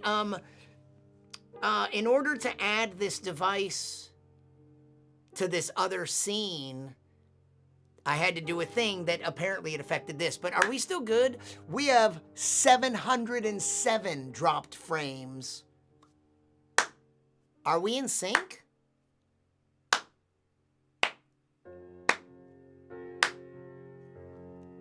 Are we in sync? Michael Garr, mandatory blackout. Oh, sure, Mike, you come. I had an issue. I was experimenting with something that I shouldn't have been doing while I was on the air. I should have set it up before. Where'd you go? Am I back? Am I back, by the way? I see the messages where you say I was gone. Am I back or did I mess it up completely? I need some... Audio is a full second ahead. Should I stop the stream and start it again? I don't like this idea that it's out of sync.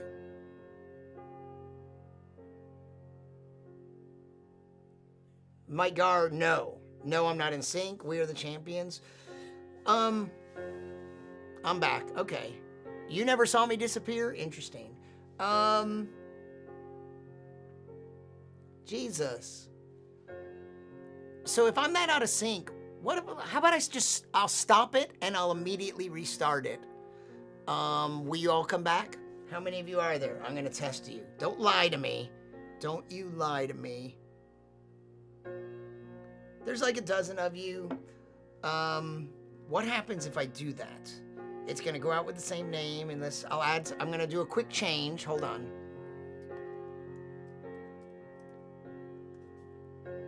Oh, can I do this? Oh, I've never done this. Interesting. Long delay there. That might even mess up with my bandwidth. I don't know what to do. Let's just stop it and restart it. So I'm literally gonna, like for you, when I stop it, all the platforms have this, like they'll go, the stream is interrupted. They haven't figured out that it's actually over. And so it'll take a minute to end. So maybe I'll wait a little bit, just a minute, and then I'll restart it. Let's just do that because although it's not a very long stream that way, but let's just do it. We got an hour and 39 minutes. We could just call it a night. Are you ready to call it Are you done? Are you ready to call it a night? Maybe we've done enough. Geez, it's 11:20 here.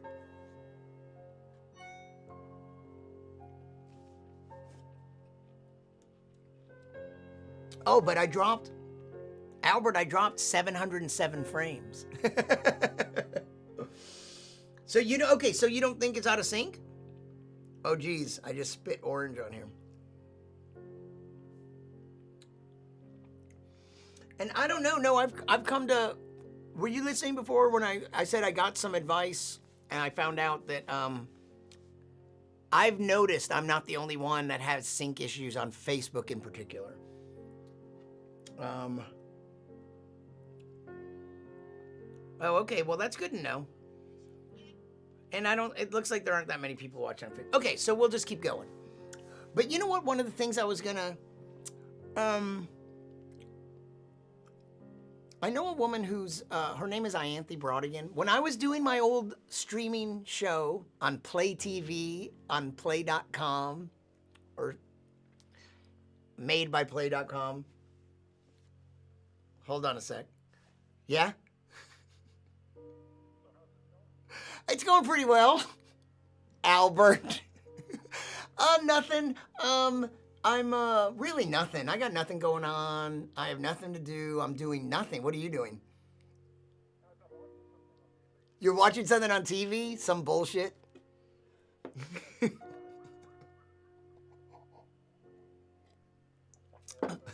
Did you just call to fuck with me or did you have something to say? So it's Albert.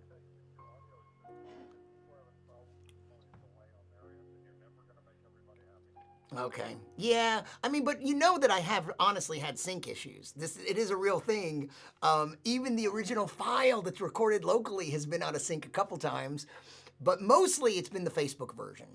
But okay. I'll tell you what. I'm gonna hang up now. What? Get back to my public. My baker's dozen public. That's what we are. Thanks. No. Wait, is she laughing? I don't know how much delay there is. So I hear her laughing, but I don't know what she laughed at because I think there's probably a delay, right? How much of a delay do we have? About 10 seconds. Okay. That can vary a little bit. All right, man. Nice talking to you. I should have put you on speakerphone. Bye. That was Albert just giving me an audio update more directly than text messaging. Yeah, I don't know if you meant for me to out you like that, Albert. Maybe that was supposed to be a secret call. But you knew my phone was right there. So what were we talking about, anyone? I'm going to close that.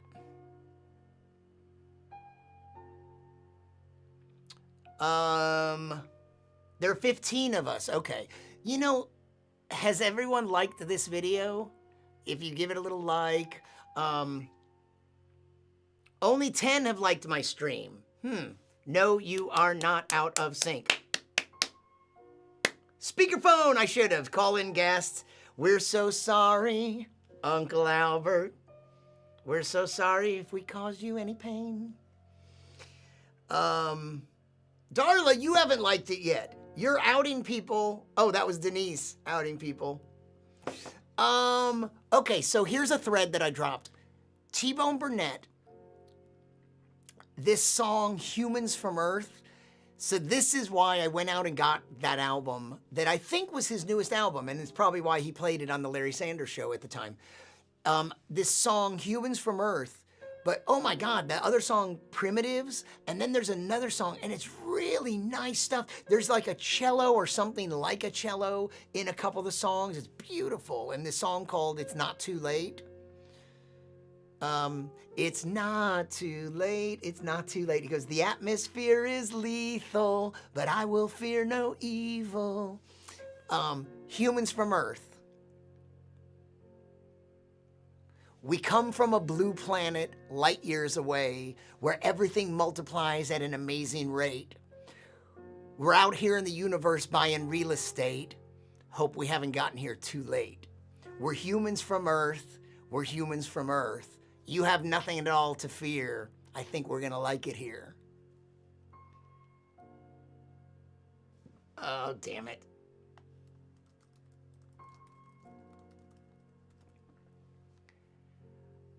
We're looking for a planet with atmosphere, where the air is fresh and the water clear, with lots of sun like you have here, and 300 or 400 days a year. We're humans from Earth. We're humans from Earth. You have nothing at all to fear. I think we're gonna like it here. Sounds like we have a lot to fear. We bought Manhattan for a string of beads, and we brought along some gadgets for you to see. Here's a crazy little thing we call TV. Do you have electricity? We're humans from Earth. We're humans from Earth. You have nothing at all to fear. I think we're gonna like it here. And the final verse, I know we may seem pretty strange to you, but we have know-how in the golden rule. We're here to see manifest destiny through, and there ain't nothing we can't get used to. We're humans from Earth. We're humans from Earth. You have nothing at all to fear. I think we're gonna like it here. He played that song, it's so good, and he played that, and I was like, oh yeah, and I went and got the album, and I was not disappointed, compact disc. And then this other song, Primitives. Like I said, they're just these two verses, it's really cool. Primitives dress in feathers and masks to scare away their enemies. The frightening thing is not dying. The frightening thing is not living. Scientists guess which is worse, we will ask, the medicine or the disease. The frightening thing is not dying. The frightening thing is not living. And then this verse, there's an old man living on the edge of town, with a skull in his window and the shades pulled down. And he laughs at fortune and he laughs at fame. And he laughs at scandal and he laughs at shame. And then there's that chorus again. And then it just is contrasted with this other little verse. And it's such a beautiful song. I love it. And the other verse is, there's a young girl living on the edge of town, with a light in her window and her hair falls down. And she loves me crazy and she loves me wild, and she loves me tender like a lonely child. Primitives dress in feathers and masks to scare away their enemies. The frightening thing is not dying. The frightening thing is not living. T-Bone Burnett. The album is The Criminal Under My Own Hat. Highly recommended.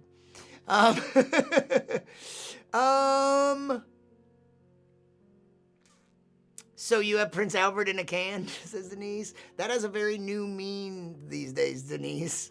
Meaning. So do. Unrelated to anything, how far are you from UNC Chapel Hill? My boss went there. So, sometimes you'll hear Raleigh, Durham, and Chapel Hill are called the Triangle. And, so from here, Chapel Hill and Durham are each about a half hour away. Depending where in the city, 25, 35 minutes away. That's about how far I am from Chapel Hill. UNC Chapel Hill. Dang it, thanks, Darla, I meant nothing but the old joke. Of course you're going to end the stream while I was painting my nails. Well, I don't even know what the significance of that would be, Kimberly. But, not while I'm painting my nails! How could you? Darla, I straddle the fence if knowing the old prank call and what the kids are doing these days. Yeah, I feel like we should be snapping our fingers after the poetry reading. Yeah, now those are lyrics, but I actually did prepare a poem. But I did that thing, and I don't see that it's working. It was helping me flood your thread with incessant, not flood your thread with incessant comment. I want the incessant commenting. I can't wait to hear it. Cool.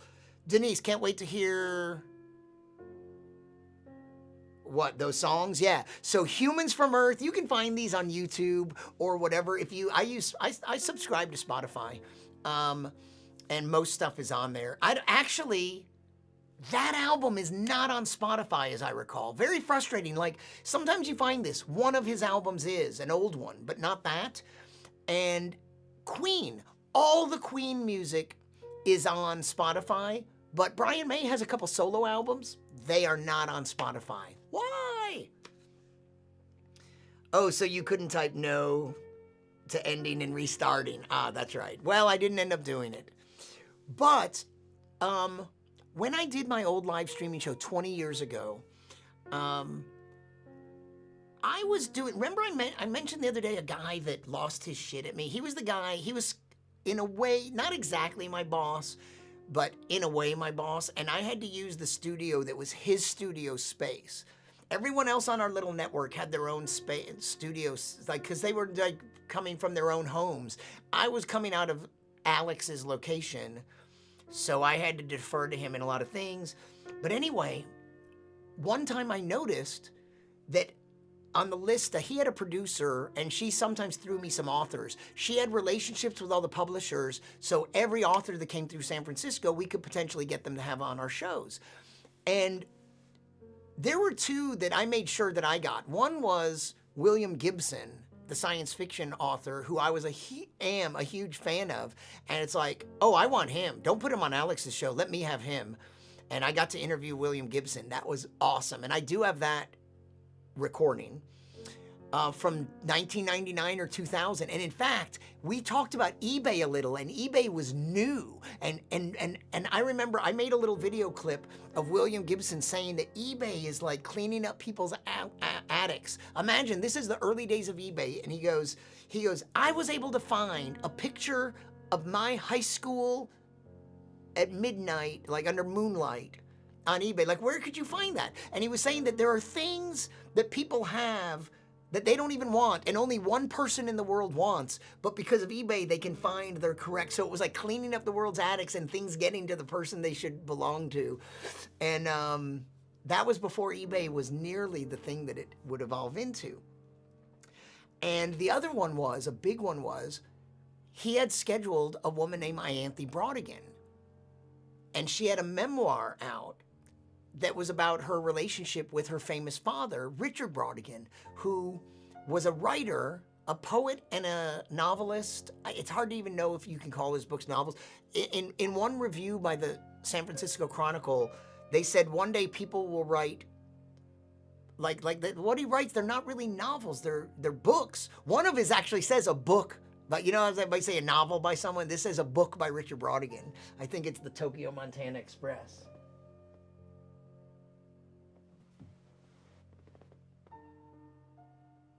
What the hell? I guess I don't have all my Brodigan books right here. And I loaned a couple of them to my neighbor next door because she needs a lot of stuff to read. She has to disinfect them and then read them. And so Richard, this review said, I found it. Something like one day that people will write Brodigans as they write novels now. Because it's just, he's so unique. Richard Brodigan, Brautigam, Brodigan. And when she came on my show, I knew that she had been interviewed by a lot of people who didn't really know who her father was. And they were like, so what's the deal with your dad? What's the story here? And when she came on my show, I pulled out a stack of my favorite Brodigan books, and we just had a big love fest for an hour. And then when the show was over, because I think I had a 2-hour show, and she was on the second half of the show. And then when the show ended, we talked for another hour, and as is always the case, that was probably the better conversation. We had an awesome hour on the air, but we probably had a better hour afterwards. And then we became Facebook friends and stuff like that. I don't know, how old is Facebook? I guess back then that wasn't the case, but her and her husband came to see me perform once at the Punchline in San Francisco, and then we kept in touch, and now we're like connected on Facebook and Instagram. And yesterday was her husband's birthday. And he's like a producer that they've made some food related television programming. And anyway, she posted something about, with all the, since we're not gathering in groups and students, there's a lot of like, what kind of streaming content can we show kids since they're not in school? And she was saying something about her dad's poetry. Some of it's not appropriate for children. Damn, I don't have his poetry down here. I like some of his poetry, but I love his novels. But anyway, there's one poem, I think it's called The Beautiful Poem. Now, I don't want this should not be the first thing you hear by him, but it's something like, I think it's called The Beautiful. Why should I paraphrase it? Am I nuts?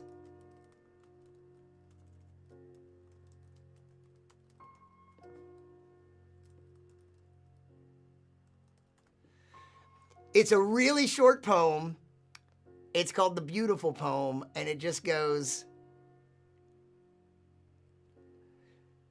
I go to bed in Los Angeles thinking about you. Pissing a few moments ago, I look down at my penis affectionately. Knowing it has been inside you twice today makes me feel beautiful. Brodigan and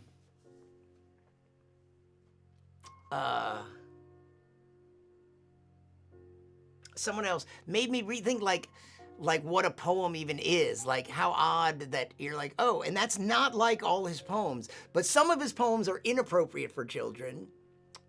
And if it had more guns in it and less sex, it would be appropriate for children. But let me switch back to normal mode. If I did this right, I might be able to fix this up, and I hope you can hear me. I should figure it out. But she was talking about his father's poems, and I posted this poem that's one of my favorite poems of his, and it's a little different from that last one. And either you'll read it or you'll get to hear me at the same time, and I thought I would be on screen.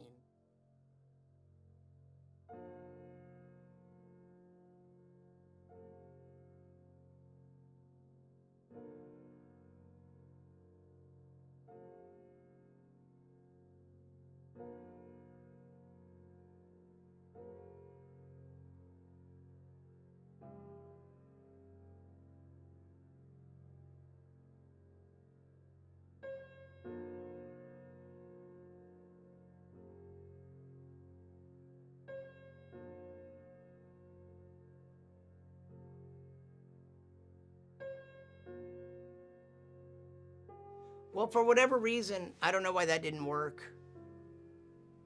Oh, is there a saving process? I don't know.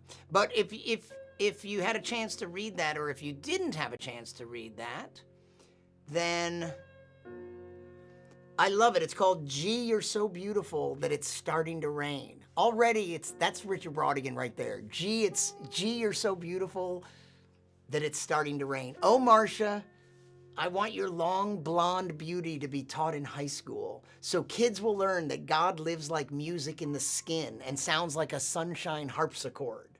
I want high school report cards to look like this: playing with gentle glass things, A. Computer magic, A. Writing letters to those you love, A. Finding out about fish, A. Marcia's long blonde beauty, A+! Exclamation point. Richard Brodigan. And he died in the early 80s. Suicide. After having been pretty famous in the late 60s, in the 60s and 70s. He's often described as being kind of late for the beats and early for the hippies. But he started writing poems, and then he started writing prose, but his best poetry is in his prose. I loaned a couple of my favorite books to my neighbor, so I can't share some more of that. But Markham, what did I miss? My son called. How rude. Very rude. That's a great poem. Which poem do you like? The beautiful poem or Gee, You're So Beautiful? How many hours do you need before you can start monetizing YouTube? You need to have 4,000. There's two things you need: 1,000 subscribers, and I have that, and 4,000 watched hours in the past year. And I'm at 1.5 thousand. But that's a huge, this month, half of that is this month. So I'm on track. If I could, a couple of my videos get a little more like virality or something, I could get there, but it might take a couple months. Mike Garr says it's still out of sync. Maybe you're out of sync, Mike. You ever think about that? Mike, you're not my real dad. Maybe you're out of sync. Seems like Brodigan and Hemingway would have had a lot to talk about.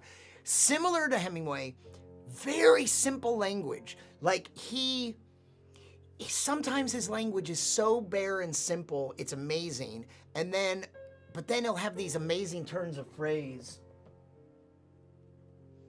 I gave my neighbor a couple of my favorite ones. Oh my God. Do you want to hear something? I'd give something of moderate value to read a transcript of those two talking. Brodigan and Hemingway, yeah. The beautiful poem. I know, right? Check the hours fresh again. Ouch. Wait, I don't know what you're all talking about. Check the hours fresh again? Anyway, we are at 2 hours into the stream. We have 995 dropped frames, whatever that means. I wouldn't want you to start with this book, but my favorite Richard Brodigan book is called So the Wind Won't Blow It All Away. And it's a very thin book, 130 pages, and it's funny, but it's melancholy and death themed. Oh, total hours watched ever. Well, I don't know the total hours watched ever. I don't have that stat. I have total views ever. And as far as watched hours, but I do have access to, I don't know if I have that, but for watched hours, I do know how much the past year has been. It means I'm more popular on Fridays. So this is a melancholy book, but it has a sentence. I want to, do you want to hear any of this? I'm going to take a sip of wine and have a piece of orange.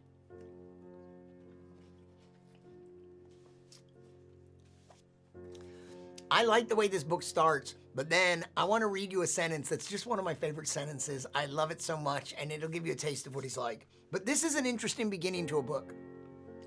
I didn't know that afternoon that the ground was waiting to become another grave in just a few short days. Too bad I couldn't grab the bullet out of the air and put it back into the .22 rifle barrel and have it spiral itself back down the barrel and into the chamber and refasten itself to the shell and be as if it had never been fired or even loaded into the gun. I wish the bullet was back in its box with the other 49 brother and sister bullets, and the box was safely on the shelf in the gun shop. And I had just walked by the shop on that rainy February afternoon and never gone inside. I wish I had been hungry for a hamburger instead of bullets. There was a restaurant right next to the gun shop. They had very good hamburgers, but I wasn't hungry. For the rest of my life, I'll think about that hamburger. I'll be sitting there at the counter, holding it in my hands with tears streaming down my cheeks. The waitress will be looking away because she doesn't like to see kids crying when they're eating hamburgers, and also she doesn't want to embarrass me. I'm the only customer in the restaurant. She doesn't need this. She has her own problems. Her boyfriend left her last week for a redhead from Chicago. This is the second time in a year this has happened to her. She can't believe it. It has to be more than a coincidence. How many redheads are there in Chicago? She takes a rag and cleans up an imaginary stain far down the counter, wiping up something spilled that isn't there.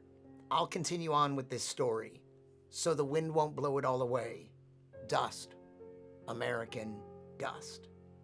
That's the first part of the book. And there's this story the narrator is telling about an incident with a gun and another kid.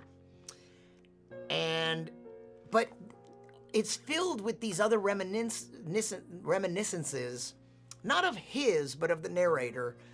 And there's a part where he says that his family lived next door to a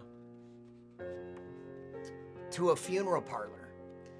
And he was a little kid, and he would get up in the morning, and he would go, and he was too short. He had to stand on something to be able to look out, like a chair or something, to look out the window to watch the funerals unfold. I used to get up in the mornings and watch the funerals out the window. I had to stand on a chair because I was 5 years old, and I wanted a good view. I seem to remember they held some funerals early in the morning because everyone would still be asleep in the apartment, and I would be wearing my pajamas.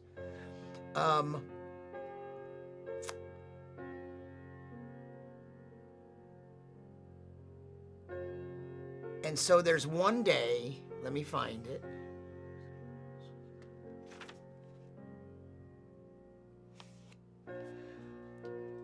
There's of all the times that he observed the funerals, one day there's a tiny coffin that's like his size. And that's the part I want to tell you about. Okay. The next morning, for my funeral viewing pleasure, they held the funeral for a dead child. I was up bright and early and standing on my chair. This is one of my favorite sentences ever. And it's the entire paragraph is one sentence. The funeral unfolded like the petals of a flower whose ultimate blossom was a small coffin coming out the door of the funeral parlor and on its way to the hearse, and that final place where the hearse would take it and come back empty and the child wouldn't need its toys anymore. I, of course, had no idea that it was the funeral for a child until they brought the little coffin out. Except for that one occasion, I never knew who was being buried. I had no way of knowing if it was a man or a woman or a young person or an old person or just a person in between who got unlucky, who had gotten unlucky. The coffins were always closed and I did not know the specific nature of their contents. All I knew was that somebody dead was inside. So I was stunned when the little coffin came out. It only needed 2 pallbearers. They carried the coffin as if it were a feather of death. I suddenly felt very uncomfortable because the coffin was my size. I didn't know if there was a dead little girl or a dead little boy inside. I know this may sound horrible, but I half wish that there was a dead little girl inside because a dead little boy was too close to home for me. When the full impact of the child's funeral had modified itself into an unwholesome curiosity and interest in detail, I looked around for child mourners that were my age and the size of the coffin. There were none. There was not a single child. That seemed very strange to me. Didn't the kid have any friends? God, what a poor kid, I thought. Not a single friend. I can imagine the kid with no one to play with. I shuddered twice, once because the kid was dead and a second time because the kid was friendless. There were about 30 people out there watching the small flower-bedecked coffin on its brief journey to the hearse, which took care of the child ever having the possibility of a friend. I was suddenly very sad because the child had never gotten to play hide-and-go-seek or kick the can or statues. The child had only played games that you play by yourself, like playing with its dolls, or the little boxed games that have animal heads you hold in your hand with the 2 empty holes where the eyes should be, and you roll 2 little silver balls around and around until you think you're gonna go crazy before you give the animal some eyes.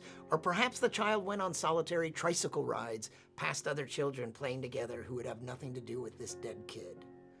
I didn't know what fate was back then, but if I had known, I would not have wanted that kid's fate. Not for all the tea in China, which was something people said all the time in 1940, but you don't hear it very much in 1979. If you were to say not for all the tea in China right now, it would attract a lifted eyebrow. But back then it meant something. You were communicating.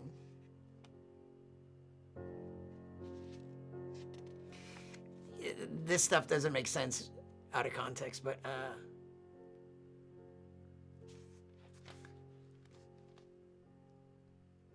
where's the part about, there's this part where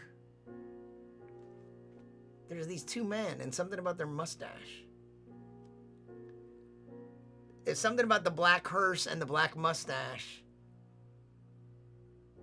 Where is that? So anyway, I don't know.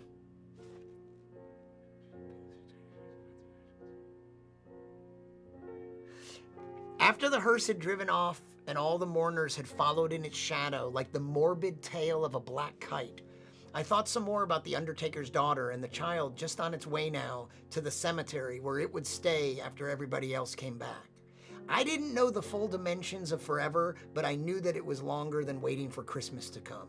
I knew that forever was longer than 39 shopping days until Christmas. So he's got a weird, like kind of humorous, but very melancholy too. But he says some amazing things, and I love this book. So,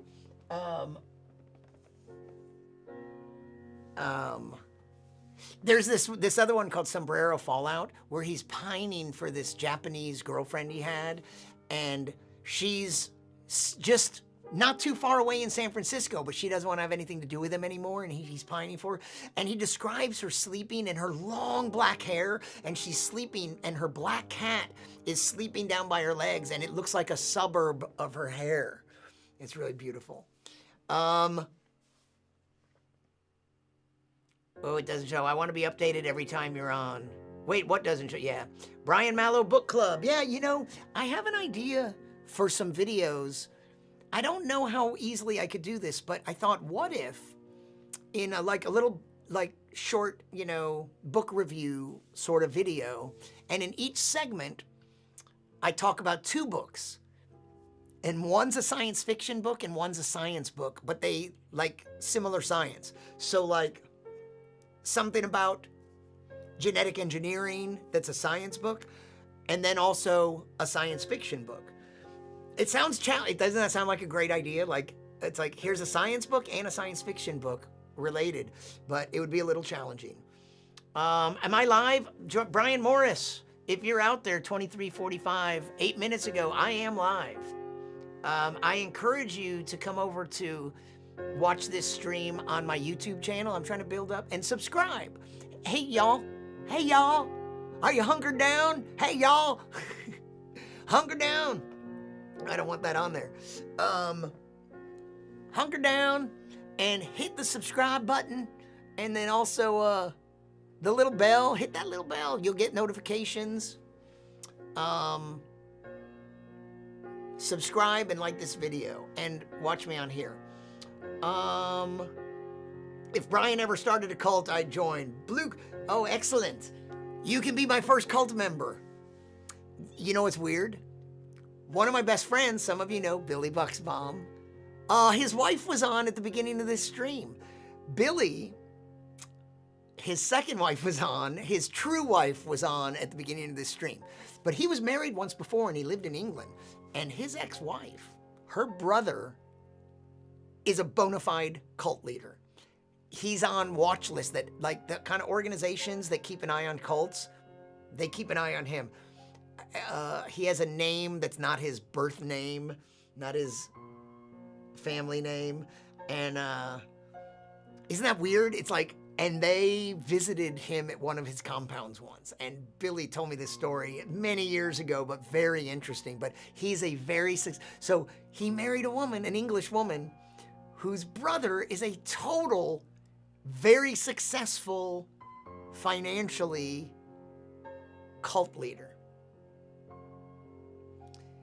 My God, that's great. Yeah, I love that. He read me the beginning of Watermelon Sugar once as I sat behind a baseball backstop in neon pink knee socks. I cried. In Watermelon Sugar, oh, I gave that one to my neighbor. That is such a strange book. You know, he also then, he went through this period where he wrote some sort of genre book. So like, for instance, he wrote The Hawkline Monster, a Gothic Western. And he wrote Willard and His Bowling Trophies, a perverse mystery. And he wrote Dreaming of Babylon, a private eye novel, 1942. This is a very funny one. Oh, there's Willard and His Bowling Trophies, a perverse mystery.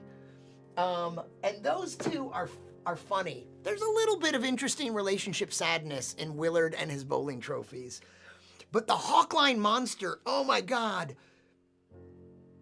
Listen to the beginning of this book. It's kind of funny and weird. And, wow, if this huge piece of something can float in the air, I don't know if you can see it. Can you see that? Can you see it when it's right there? Because I wonder how long the virus hangs in the air. Listen how this starts. The Hawkline Monster, the riding lesson. They crouched with their rifles in the pineapple field, watching a man teach his son how to ride a horse. It was the summer of 1902 in Hawaii. They hadn't said anything for a long time. They just crouched there, watching the man and the boy and the horse. What they saw did not make them happy. I can't do it, Greer said. It's a bastard, all right, Cameron said. I can't shoot a man when he's teaching his kid how to ride a horse, Greer said. I'm not made that way. Anyway, that's a pretty good beginning, isn't it? I think they were hired to kill this guy, but he's out there teaching his son how to ride a horse, and they can't do it right then. If the kid would go in, they could kill him. Would you, could you with some gin? Would you, could you with Brian? I told him to do audiobooks. Brian... Kimberly, exactly. That was awesome. He wrote, yeah. And you know what? The book that I first read by Brodigan, it's called The Abortion and Historical Romance, 1962, something like that. And that's the subtitle.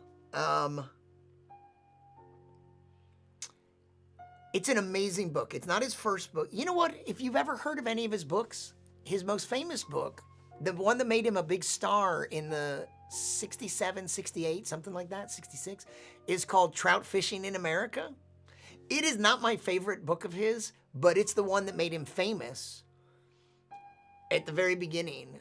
There are these two books. One he wrote first. His first two books, one he wrote first and the other was published first. And the other was written second and published.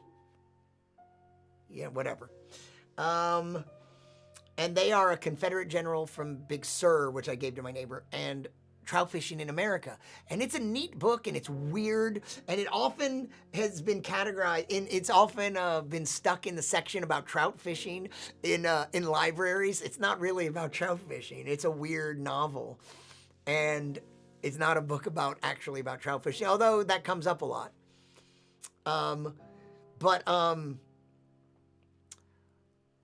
I had never heard of him. So he was famous in the 60s and early 70s, and by like 82, he killed himself. 82 or 84. Philip K. Dick died in 82. I think Brodigan killed himself in maybe 84 or something. And I guess he's someone that if you ask people, especially a long time ago, a lot of people read him in college and knew of him. I never did. I'd never heard of him. And a great comedian who is for 10 or 20 years now has been a hugely successful comedy writer, Blaine Capatch. Oh my God, if you want a fun Twitter feed to follow, Blaine Capatch. Blaine, and Capatch with a C. C-A-P-A-T-C-H. Blaine is so fun. He's so prolifically funny. His Twitter stream is hilarious. But as a comedian, let me tell you two Blaine jokes. I was so jealous. Here's two opening jokes. I've seen him open with each of these jokes. He'd come out and go, friend, friend, friend. I can't even do it justice, but he offer his hand out to the audience going, friend, friend. But the other one, he goes, oh, sure. Oh, I'm sorry. I'm totally confused. That's not Blaine's joke. That one is, but the other one I was thinking of, I was going to quote, it's my friend Vernon Chapman, who went on to become a big writer. He's worked with the South Park guys, and he created a couple shows. There's a fucked up kid show called Kid Show that was maybe on the Cartoon Network, and this other show that he created, and they're really messed up. Vernon was hilarious as a comic, but I don't even think he does stand-up really anymore, but he became a very successful writer. And I knew him in San Francisco, and sometimes he would open with, oh, sure. Oh, sure, Stephen Hawking can talk the talk, but can he walk the walk? and Vernon said, he goes, I remember when I was 7 years old, my father rowed me out. We took me on a rowboat, took me out into the middle of the lake, and he threw me into the water, and he wouldn't let me get back in until I learned to speak Spanish. To this day, all I can say is, no more agua, papa.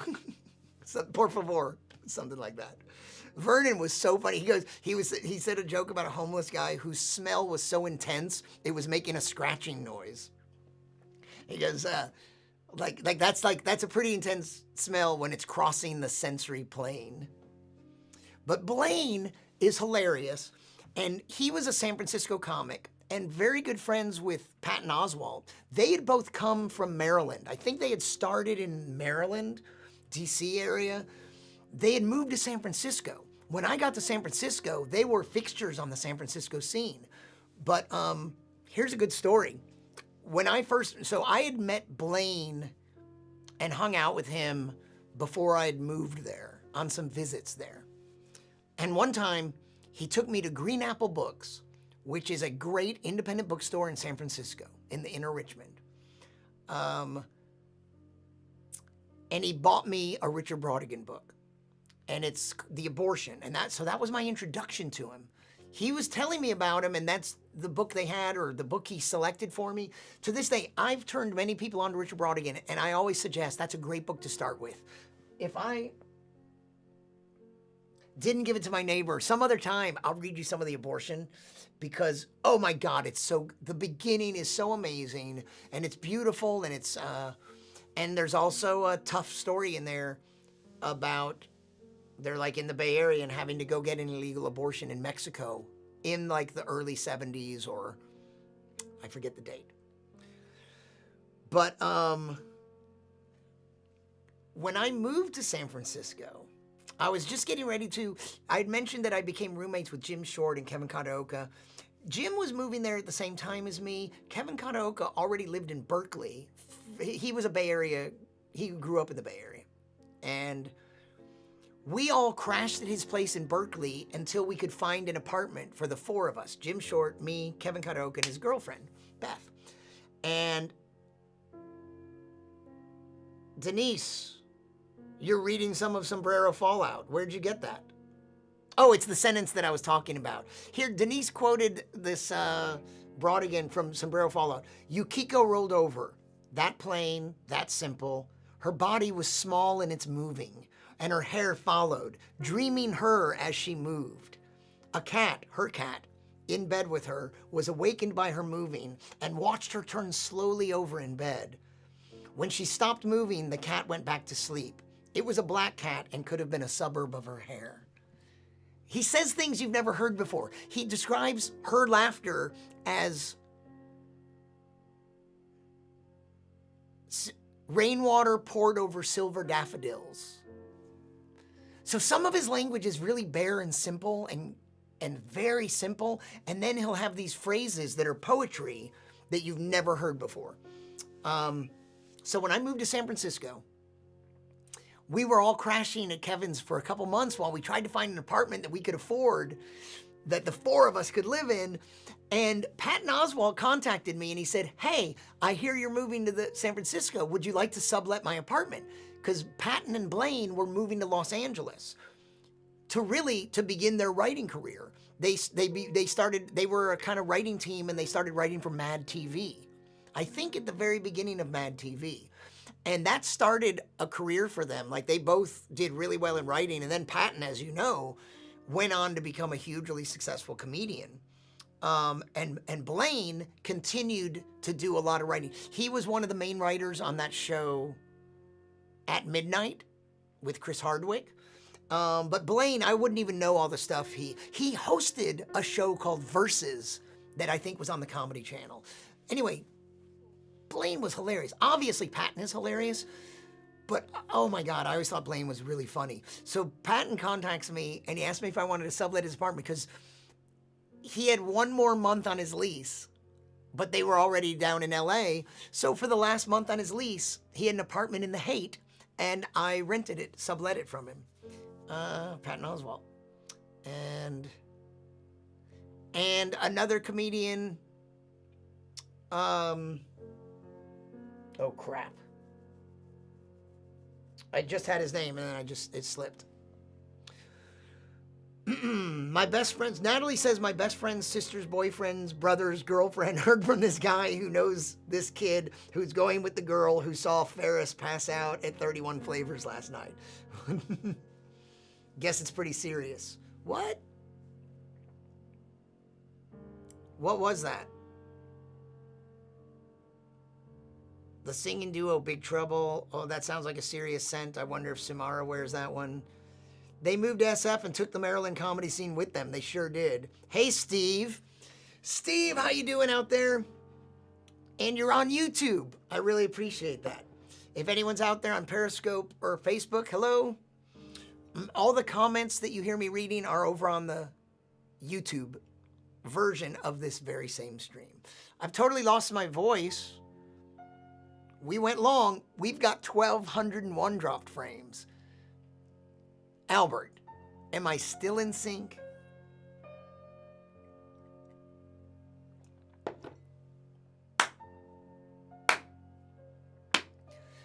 And I can't help obsessing about this because I need these streams to look professional and good.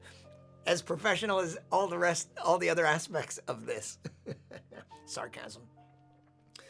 But, you know, I don't want these on replay to be so out of sync that they totally look like crap. I do not like that. That reflects poorly upon me. Is anyone still out there eating or drinking? Oh, this is gonna be hard to eat.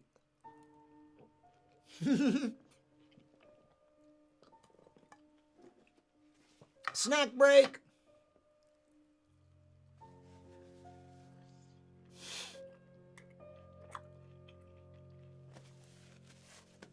That was a mistake, but it was good. Don't forget our sponsor. Cylinder cheese from the makers of string cheese. The cow didn't fly over the moon, but some dairy products did. Cheers. I'm a sink obsessor. Yeah, I just want it to look good. I want the technology to work out so that everything else...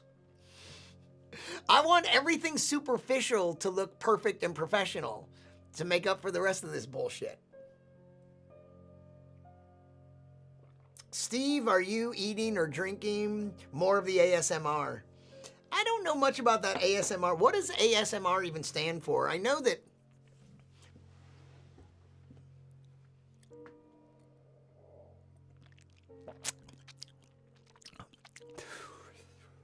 it's something like that. But what is it all about? I don't really know. You cheeser. Now you're a cheese tuber. String cheese theory, exactly. I did say that before, that for people that like both, I don't know, let's say cows and string theory. So let's see, I showed you some pictures. I even played you my video clip. I showed you my Richard Brodigan poem. I think we've done it all. Wow, that's a turn on too. Steve, where are you right now? What are you doing? What are you eating? What are you listening to? Autonomous, so ASMR is autonomous sensory meridian response. That is fucking word salad, isn't it? Autonomous? Does that make sense there? Autonomous. Sensory makes sense.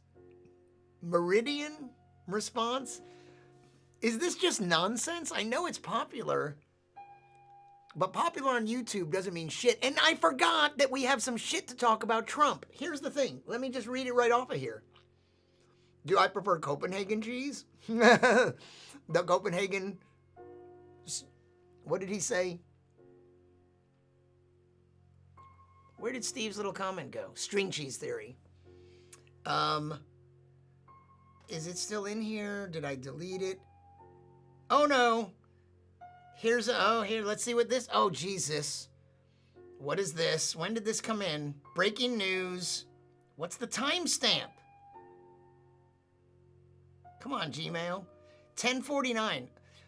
President Trump is firing the intelligence community watchdog who was key in fielding the whistleblower complaint that triggered the impeachment. Of course he is. Yeah, no surprise that. Of course he is. But a few hours ago, listen to this breaking news and be as upset as I am. Did you catch this one? Maybe you even saw, did you see Trump today? I have not watched him in a while, but did you see this? Breaking news from the New York Times. The CDC advises all Americans to wear non-medical masks, President Trump said. He added, I'm choosing not to do it. It's only a recommendation. Fuck this guy. He's completely undermining a message from the CDC, the Center for Disease Control in the United States, in Georgia, Center for Disease Control for our United States, an agency that should advise him on issues having to do with disease. They advise Americans, all Americans, to wear non-medical masks. He says that, and then he follows it with I'm not doing it, it's just a recommendation. He's totally undermining a message that's intended to safeguard the health of not even all Americans, just fucking humans on Earth. You have nothing at all to fear. Jesus Christ. Exactly. His supporters will follow his lead. He just said that. It's like, they recommend, I can't even wrap my mind around this guy. What the hell? What? The CDC is recommending, I'm not doing it, which they hear as, oh, we're not doing it. The president, he said we don't have to do it. So yeah, that's our leader. He might be a fearless leader, but we're all fear. Steve is in Burbank, California, eating some Chex Mix. All right. Maybe we need some ASMR. Calming, pleasurable feeling, often accompanied by a tingling sensation. The tingle is said to originate in a person's head and spread to the spine and sometimes the limbs in response to simulation. Natalie doesn't watch Trump. I watch Governor Andy Beshear. He's the male Paris Hilton. So many people are going to die. Steve, you went grocery shopping and you wore a mask. So, Albert, you know what is a weird coincidence? I keep mentioning my next door neighbor, and y'all should know that because of Facebook, haven't you discovered, like, there are weird things. This could be my last webcast. I'm going down. Like, a friend that I've known for many years, it's only because of Facebook that we discovered we had the same birthday. It had never come up. And then Facebook showed me that Eric Deacon and Austin and I have the same birthday. Very interesting. My neighbor across the street, Karen, that was on Science Friday, and I'm doing the thing with Tuesday, NPR, live stream, Tuesday, 4 p.m. Eastern. I'll be on with her. She has the same birthday as me. That's statistically a little unusual. She lives across the street. We have the same birthday. I'm a little older. It was my birthday first. But,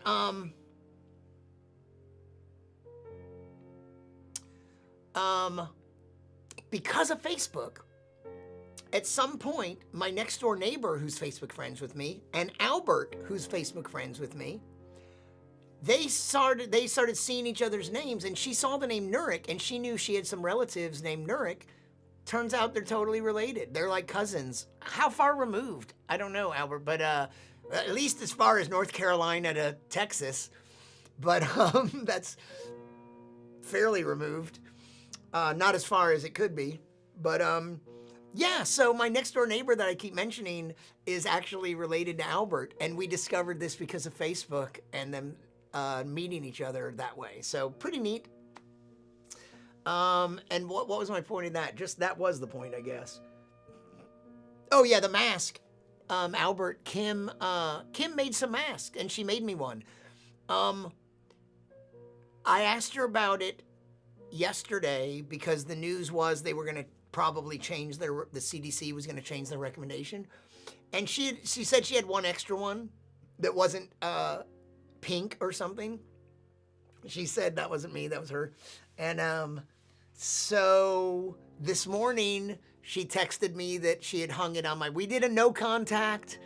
She told me it was hanging on my doorknob. So I took it and it's sitting over there, and I would have brought it out and talked about it. I wasn't going to talk about it today because I'm letting it sit out there and letting all the virus die that Kim infected it or contaminated with. We get infected, things get contaminated. So I don't know if you've done, today the mail came. Remember my mail carrier that was coughing outside, then delivering my mail? My mail came today, and it's a huge pile of junk mail. So I had to risk my life for a huge pile of junk mail that is destroying the planet and killing me. But some things I've had, I'm just taking this precaution. She brought the mask over. I took it off my door. I laid it down I put it on the little shelf there, and I'll just let it sit. I don't need a mask today. I would have maybe shown it to you, but why would I take this mask that she's already contaminated with her dirty virus and put it right on my face? How ironic if the first thing I do is get infected because of the mask. So it's there, but it's kind of colorful and interesting. I'm not clear what she made it out of, but some fabric, and it's cotton. But I have a mask. I haven't worn it yet. Did you see the New York Times stats? No, which stats? Like how many? I know that worldwide, did we cross 1 million people infected? A million diagnosed cases worldwide? When is my birthday? And my social security number, Denise? Is that what you're? I see what you're doing there. It's, it's during the year. Comes up every year. January. Mark says I'm not in sync.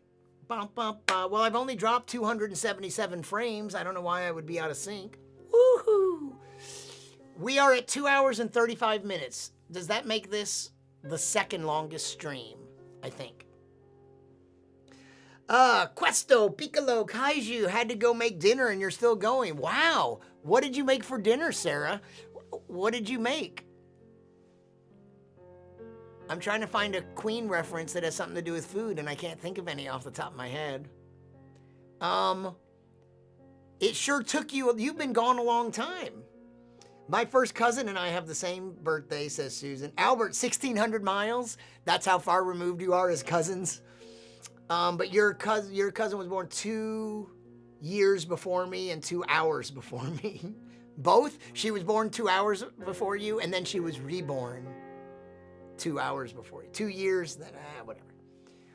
1,300 miles closer to Raleigh than it is to Aden. It's been in sync for me for a bit now. So, yeah, it's a lot of weirdness.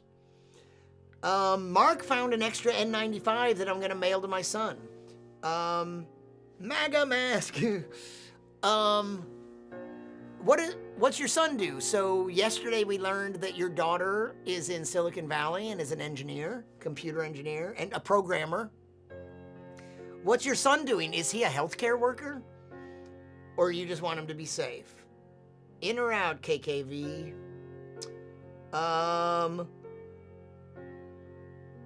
Elaborate. On what? Hey, that's my cousin you're talking about. That's right. I love her. I have the best neighbors. Most places I've ever lived in my life, I've hardly known my neighbors.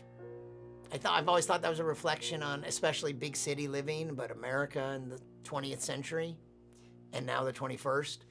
But here, I love my neighbors across the street, next door, couple doors down, on the next one block over, several friends on that street. I've never had such a local community of friends, and it's great. When I would travel, back in the old days, I used to be a traveling comedian, kind of a traveling salesman of jokes. I would go door to door, tell jokes for a couple people in a group. Now I do this. But in the old days, when I was a comedian, when I went out of town, I traveled often. They would look after my house. They'd bring in the mail. When I had a cat or two, they would look after them. That was after the divorce. Tears of a clown when there's no one around. Except you people. Uh-oh. I didn't think I was going to finish this. Who needs more wine? Just another sip or two in there. Maybe that signals the end of play.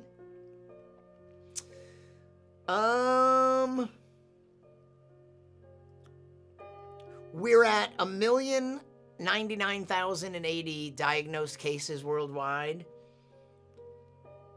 There is that weirdness of the people that have been like, the flu killed, this is 15 people, this is nothing, the flu kills more, people die of car accidents, that people that have been saying that, at a certain point, they're gonna have to shut the hell up.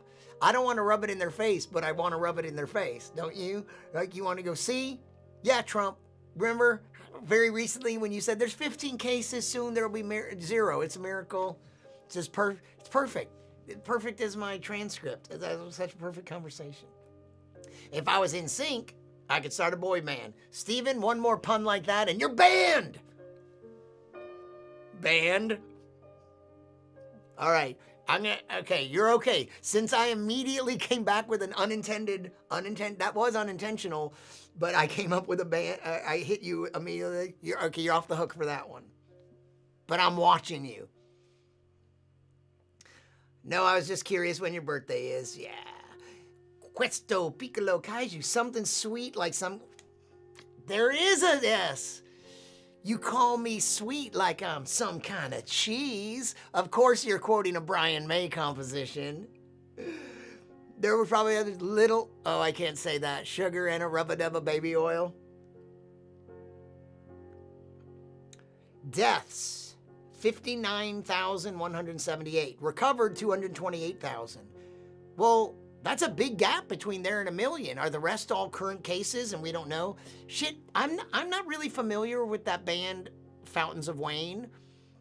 This is very disturbing. The singer, songwriter, I guess, the creative force, and I guess he wrote the song.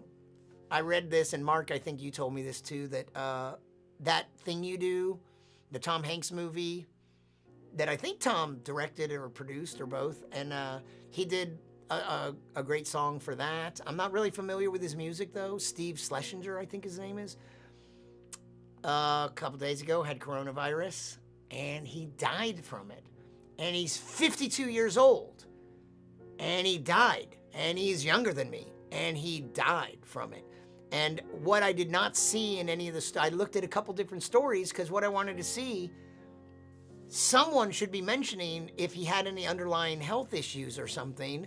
I want to know why he's dead at 52 and how worried I need to be. And maybe I need a better mask than your cousin made me. Questo Piccolo Kaiju, penny pasta with truffle sauce and a salad. Wow, look how fancy you are. Did you actually make it yourself though? I thought you indicated to me that maybe you're not that elaborate a cook. Mark, pharmacy school at UT. Okay. Sarah needs a now Sarah is a doctor. Questo Piccolo Kaiju is a doctor in Tennessee. And now, fortunately, she's a psych doctor, but she's working. Her work schedule. Sarah, your work, it hasn't even changed, I don't think. So she's still going to work, and although she doesn't always directly interact with those people, she's working at a hospital that must have patients that could, and well, I mean, she's at work. She's around humans. Humans are dirty creatures, and a lot of them are carrying this virus, along with many other diseases. I always thought there was something that I was like, it was like cockroaches can carry 52 diseases. It's like, yeah, so what? The beetles probably carried more than that. The beetles, the cockroach, another pun. Kimberly, didn't they shut the school down after the spring breakers got back, Mark? Yeah, Mark, is your son in school? Steven, yeah, I'm in Raleigh, North Carolina. He works at a pharmacy on the weekends. Okay. Cats are cool pets. They go on autopilot when you go out of town. Yeah, it's way easier to go out of town with a cat than a dog.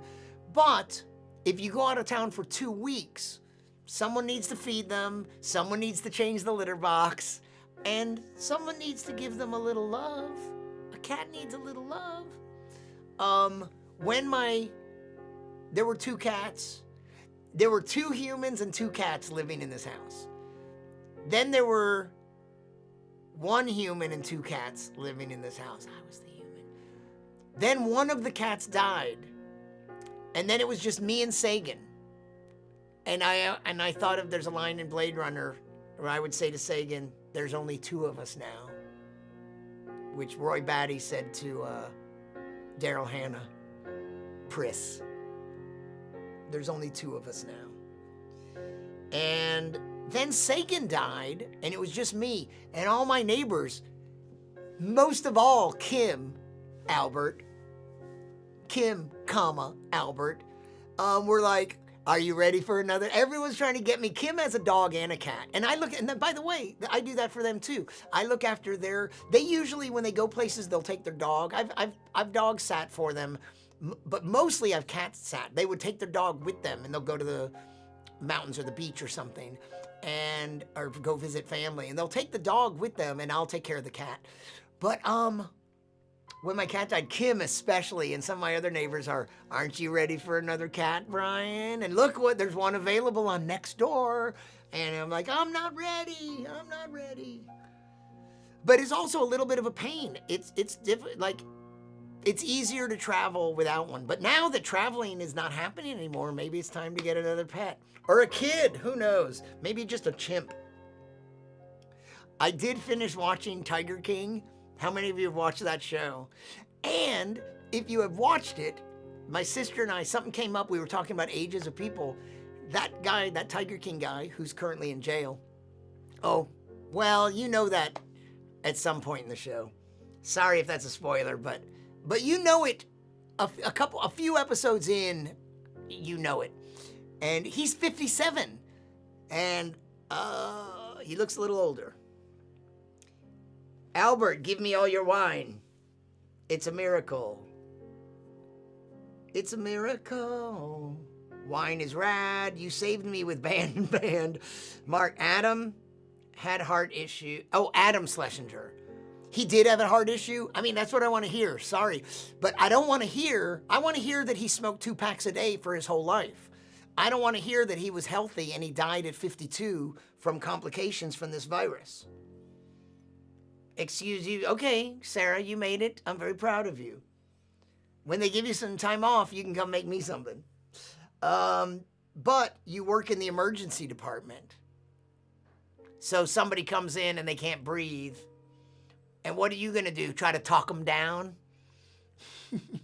What do you do when they come in and they can't breathe? Are you going to try to talk them down from an anxiety attack? It's the virus.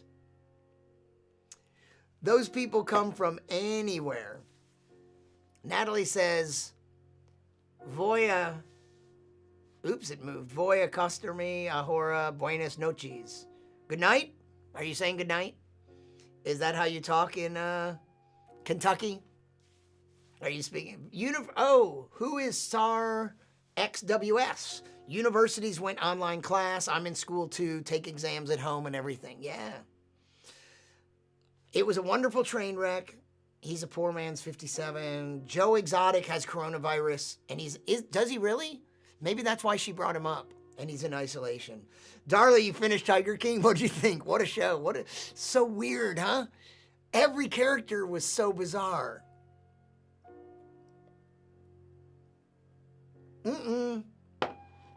We're out of wine. We're out of oranges. All we have is a cheese stick. I lied.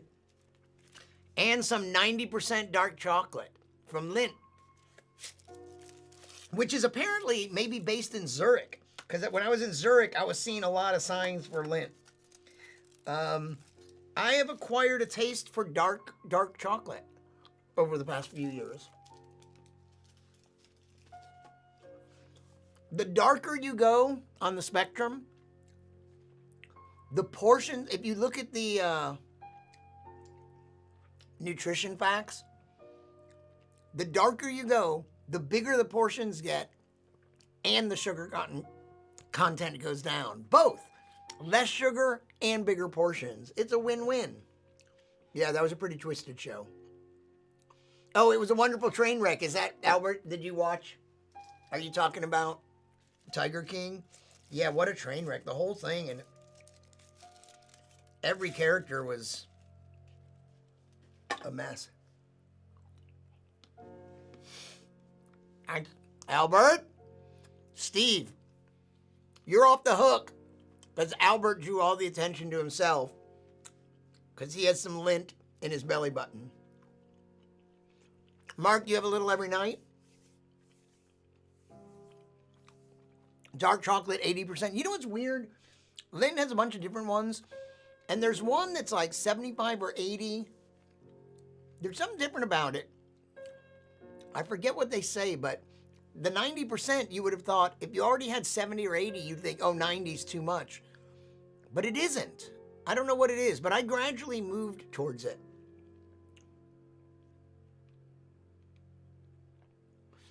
NetReamer, still in the early episodes of Tiger King. I'd be further through, but someone is taking up 2 to 3 hours of my evenings. The bastard. 1,522 drop frames. We are at 2 hours and 49 minutes. How are we doing? You keep it in the freezer? I was keeping some in the fridge, but it's just in the cabinet now. Let's see. Let's take a quick look here. Oh.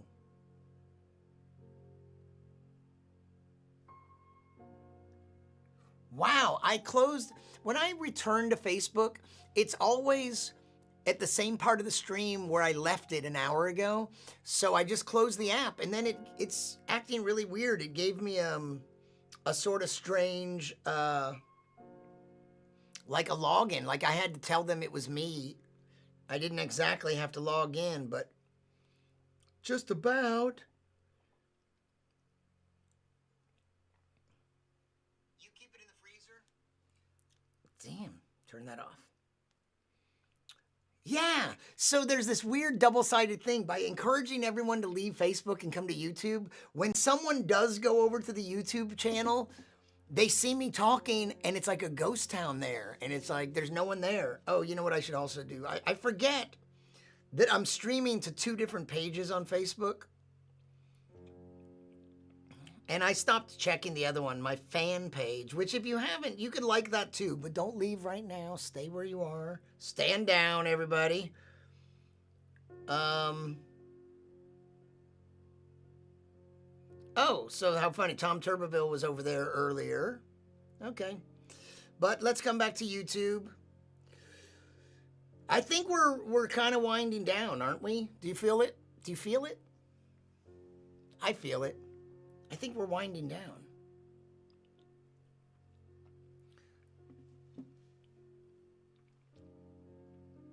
Oh, this looks good. What is this? Did you also conclude the director must be a fan of Errol Morris? No, that thought never entered my... What makes you say that, NetReamer? I love Errol Morris. Errol Morris, if you don't know, is a director who's made some really weird documentaries with very strange people. One of his early ones, it's called Gates of Heaven. And it's all about people who love their pets so much that they've like buried them in pet cemeteries and had funerals for them. And it's one of his early documentaries, and he's made a lot of interesting ones. There's a later one that it's just beautiful. It's called Fast, Cheap, and Out of Control. It's not as strange, the characters, but he's done some with some really strange characters. And yeah, it does have this other aspect of, it almost seems like they're trying to, like he made a documentary that was kind of famous called A Thin Blue Line, and it was about a criminal case, and he actually... This documentary helped get an innocently jailed person out of jail. Like what the documentary showed was he helped reveal some of the evidence that this guy shouldn't be in jail, and he had spent quite a time in jail. So yeah, I didn't think about that, but interesting. It is about very quirky characters. You start with Gateway Chocolate, yeah, and then you get darker and darker.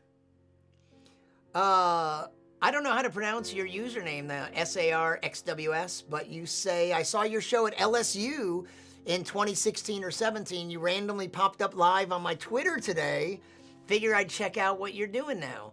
This is what I'm doing. I can't do stand-up comedy. All my gigs were canceled. There's no speaking in front of groups unless it's mediated by lenses and the internet. But there will be no more speaking in front of group. Oh my God. Trevor Noah, just a few days ago, interviewed Anthony Fauci, and that's an interesting, informative interview. Last night, I watched his interview with Bill Gates. It's a little depressing. It's a little longer. It's maybe like 20 minutes. The Fauci one was shorter, I think. You know, Gates gave a TED Talk a few years ago that was warning about the potential for a bad virus and what could happen. And he knows a lot, you know, he's been doing a lot of philanthropy, and a lot of it has to do with defeating malaria, and he knows a little bit about infectious disease. He said some things that are a little disturbing about the time frame of stuff. One thing he said about travel that was just sort of offhand almost, he was saying that, I mean, I don't know. Like, I know people think that, like Trump wanted to open everything back up by Easter. Let's have our churches full, because he's such a religious man. He wants to see our churches full by Easter. But he pulled back on that already. But I think everyone thinks that things are going to change maybe sooner than they are, but it's going to happen in stages. It won't be like this all the time. But Gates, it was things he said that weren't even, it's not even what he explicitly said, but it was like he's answering the question and there was something about travel and that he basically kind of offhandedly was like, you know, we're going to have to, there are going to be limits on travel, international travel. We won't want people coming into the country. And he said something like, it's going to affect travel for 2 or 3 years. And it's like, most of us aren't thinking about time frames like that. We're thinking about when we have to get back to work and it's a somewhat depressing interview with Bill Gates. Well, thanks, dude or dudette, whichever you are, from LSU. I enjoyed going to LSU, and that was a great experience for me. Darla, I woke up this morning to Carol Baskin trending in food on Twitter.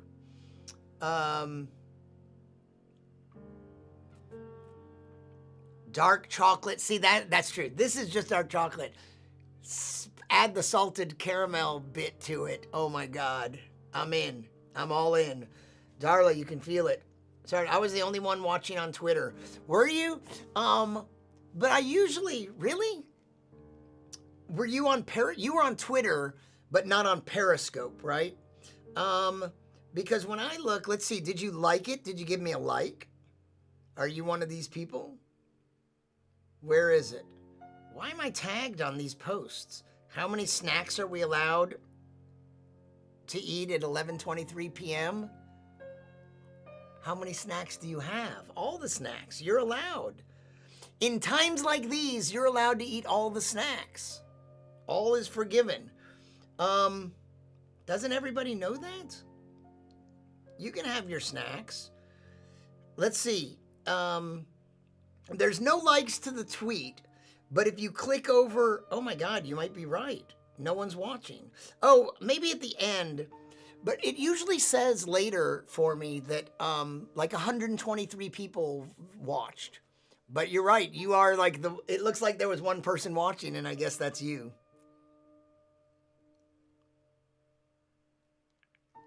All right. Any questions? What's this?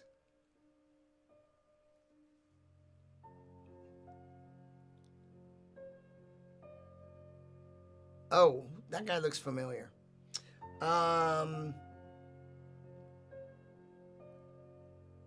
Nothing going on there. NetReamer's watching Tiger King. And I keep seeing influences from Errol Morris and S-Town.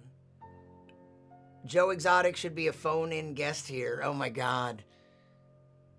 Wouldn't that be bizarre? What's he even... I don't even know where to start with that guy. He's insane. He's nuts. But you know, that other guy, you just wonder, like, was he railroaded a little? It's hard to know what actually happened. Because you can't trust that other guy who testified. You can't trust the guys that testified against him. But that would be epic. I don't know what that would be. Albert says our chocolate cake has salted caramel frosting and dark chocolate ganache. Have you, aren't you sending me some of that chocolate cake? I thought we had a deal, man. I thought you were my friend. Steve, besides toilet paper, I noticed the store is low on sodas and snacks like potato chips. Really? My store is fully stocked. You can always use Ruffles potato chips for toilet paper if you run out. I know, Ruffles, that was sarcastic. You should use Lay's. Albert, you win. That sounds fabulous for the second night in a row. I know. Did you get an entire cake? What's the deal? You bought the whole cake, didn't you? Which I think was the right move. You bring it home, one cake, you're not going to bring one piece each time. Bring the whole damn cake because you're not supposed to be interacting that much. Will there be a test tomorrow? Isn't there always? You don't have Periscope, but Twitter owns Periscope.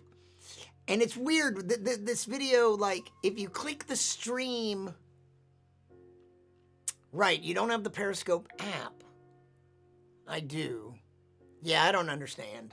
But you saw it on Twitter. Interesting. And you're the only one.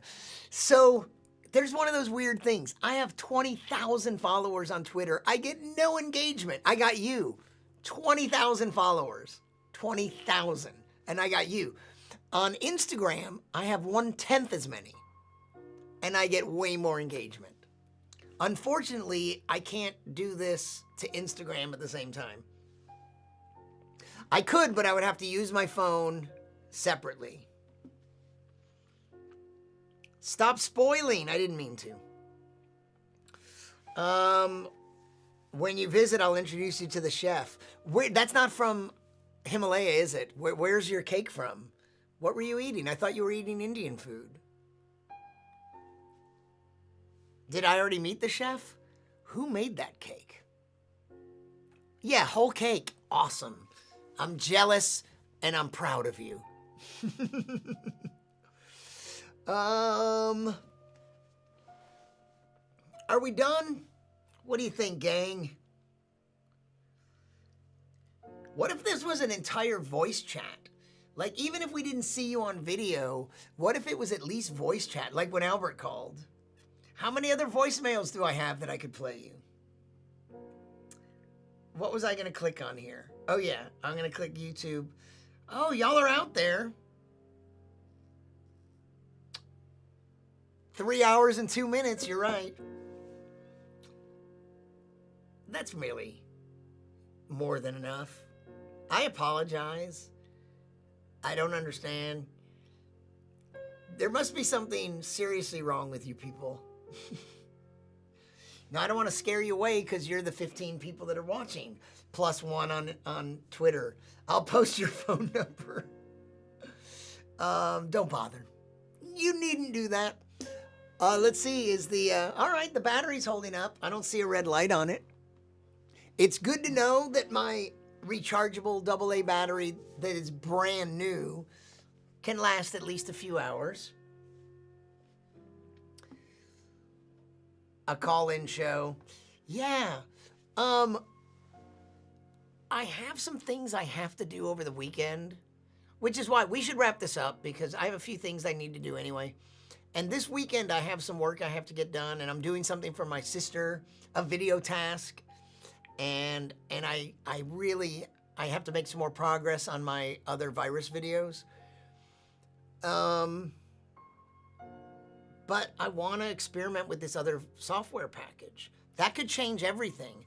In fact, if I lower the bit rate, and I don't know how that other software works, but I learned today that these two people I was watching their live streaming pros, he uses, kind of the hiccups, he uses a different package called vMix. It's also not free, and it's only for the PC, and I don't have a PC right now. I'm all Mac.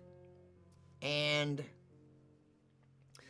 vMix is a powerful switching, video switcher program, and he sends out really high quality stuff. And she, the other partner, she's been using this Ecamm product that's only Mac, and he said that she's sending out a lower bitrate stream, a lower quality stream. So I'm a little concerned about that, but she's not having problems with that sync issue, she says.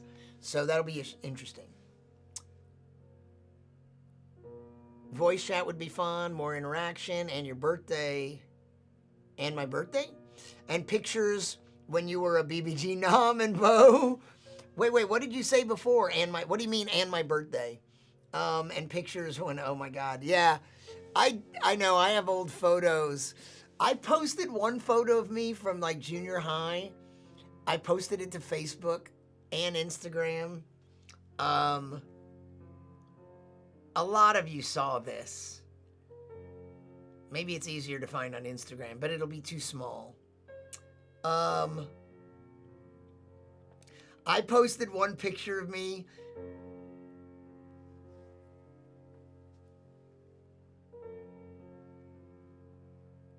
Puka shells, a little tiger eye stone thing there, and the hair. How do you like the hair? Everything about it. And this On every platform, it got more likes than almost anything I've ever posted. It got a lot of comments. I wrote, hey, it was the 70s. But I posted that one picture of me in junior high or so. Albert, you knew me back then. I really enjoyed the show at LSU. Gonna have to keep watching for these live streams. See you another time. Pronounce SAR like star. Coast like coast and leave out the T. Star coast. Star coast. Okay. SAR coast. The XWS, I don't know what to do with. But all right, thank you. If you're still out there, good night. Susan took away my cake. Good night, everyone. What a hottie, adorbs. Thank you, thank you. Yeah, what happened to me? Look at me now. Who was that guy? Oh yeah, I wasn't even wearing, I think I was wearing contacts back then. I'm trying to avoid that glare. But you can't avoid that hair. You can avoid the glare, but you can't avoid the hair.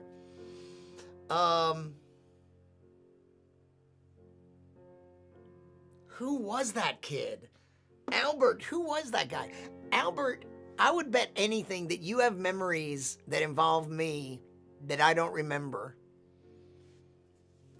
I know I need to pick your brain sometime. And I know that Arthur and Rebecca definitely do.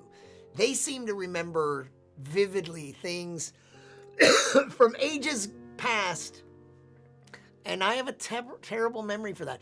It's amazing. I mean, like, I think you've noticed there's a lot of things I do remember, but it's incredible the amount of stuff I don't remember that normal people do remember.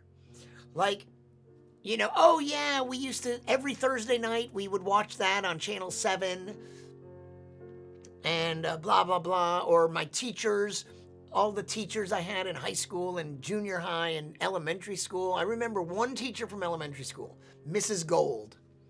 My favorite teacher from elementary school, the only one whose name I remember.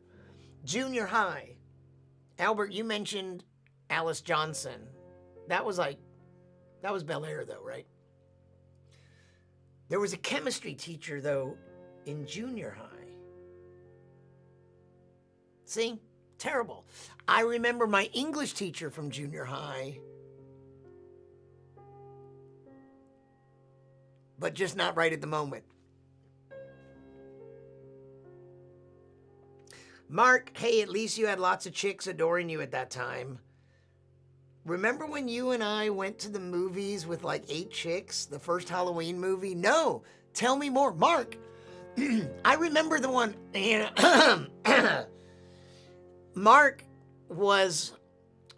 Mark's house was a very short walk from my house. It was a very short walk to my junior high school, and it was half that to Mark's house. And we were friends, and one time we were playing. When was the last time you played with one of your friends? We don't get together and play anymore. But I was at Mark's house, and something happened. We were roughhousing or something, and one of us pushed one of us against the wall, and I think my foot made a hole in the wall, which wasn't my fault. Cheap construction. It's not my fault you bought a shitty house. But I remember it was a little contentious between our parents. I don't think it really was between us. But because your dad sent a bill for the whole thing to my dad. And then I think my dad paid half of it. Because, like, what the fuck? I didn't just come over and put a hole in your wall, right? We both did it. Whatever happened, it was both of our faults. But why did I bring that? So I remember that, Mark.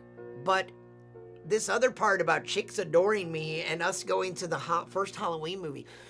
I remember going to see Dawn of the Dead as a midnight movie. And it's a zombie movie, and it's got a lot of gross stuff in it, but it's also funny. But when we came out of that midnight movie at like 2 a.m., I think we saw it at the Galleria. I don't remember who I saw it with. And I remember being in the parking lot the parking garage. And I remember that we were like, you know, doing zombie stuff, and we were like kidding, but we were also a little creeped out. It was like, it's kind of funny, but it was also kind of creepy, and it's 2 a.m. and we're in this deserted parking garage of a giant mall, which is the main big location for the movie. Yeah, I remember that. But Mrs. Wetzel. Right. Wait, who is Mrs. Wetzel? I remember the name. Albert, we anticipated your fame. We're waiting to be interviewed for Where Is He Now? Yeah, you probably have some trash on me. Maybe a little. But really, from junior high and high school, there's not that much dirt you can dig up on me. Later, there might be some dirt you can dig, but I was such a straight kid. You know what's funny? Stephen Goodman, he says that he doesn't have, like somebody asked him years ago, and he doesn't have this, but back in our days, back then in junior high, there was a little movie we made in those Loeb days. And in this movie, I lived really close to Coulter Elementary School, and we shot this stuff. I was Jesus, and we had a cross. It was shot on, I'm gonna say 16 millimeter film, maybe 8 millimeter film, I don't know, but film. And we shot a little movie where we're walking me, I'm carrying the cross. We go up on the hill at Coulter Elementary, and we crucify me, and I don't remember what else happened. So that's a little like sacrilegious, edgy thing but who knows whatever happened to that film. And there was another thing that me and Mike Krieger, we did some funny things that were on video or film. Mark says, who stole the Queen's Lock street sign that was taken to the 1978 or 79 Queen concert? There were 2 concerts in 77 that David Yaffe went to, and I went in 80 and 82. So there's no 78 or 79 for Houston, but David went in 77, and then 80 and 82 are the 2 shows I saw. But Queen's Lock was a street. I don't know. I don't think I did. At the house, we were playing like indoor tennis with Nerf balls. Yeah. I remember an eraser fight with Mark across one classroom behind the teacher's back. Good times. Mrs. Wetzel's 6th grade. Okay. Mrs. Knott's class? Maybe.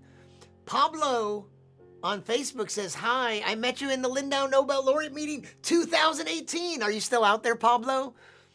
Pablo, I didn't interview you, did I? I don't remember you as Pablo. We didn't do a live interview, did we? The Lindau Nobel Laureate meeting 2018, so sad. There was going to be a huge meeting this summer, and they postponed it to next year. And I hope we can have it. Our pregnant geometry teacher. My most shameful comment to a teacher ever. What was it, Mark? Horrible but funny. Wait. Behind the teacher's back. Do you remember what I said to her? You do? Fill us in. What's the story? Or you don't want to admit it?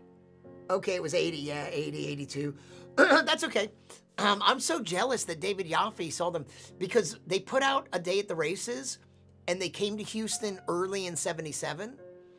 And then they put out, they probably put out A Day at the Races in 76, and they came to Houston early in 77. And then in 77, they put out News of the World, and they came back to Houston.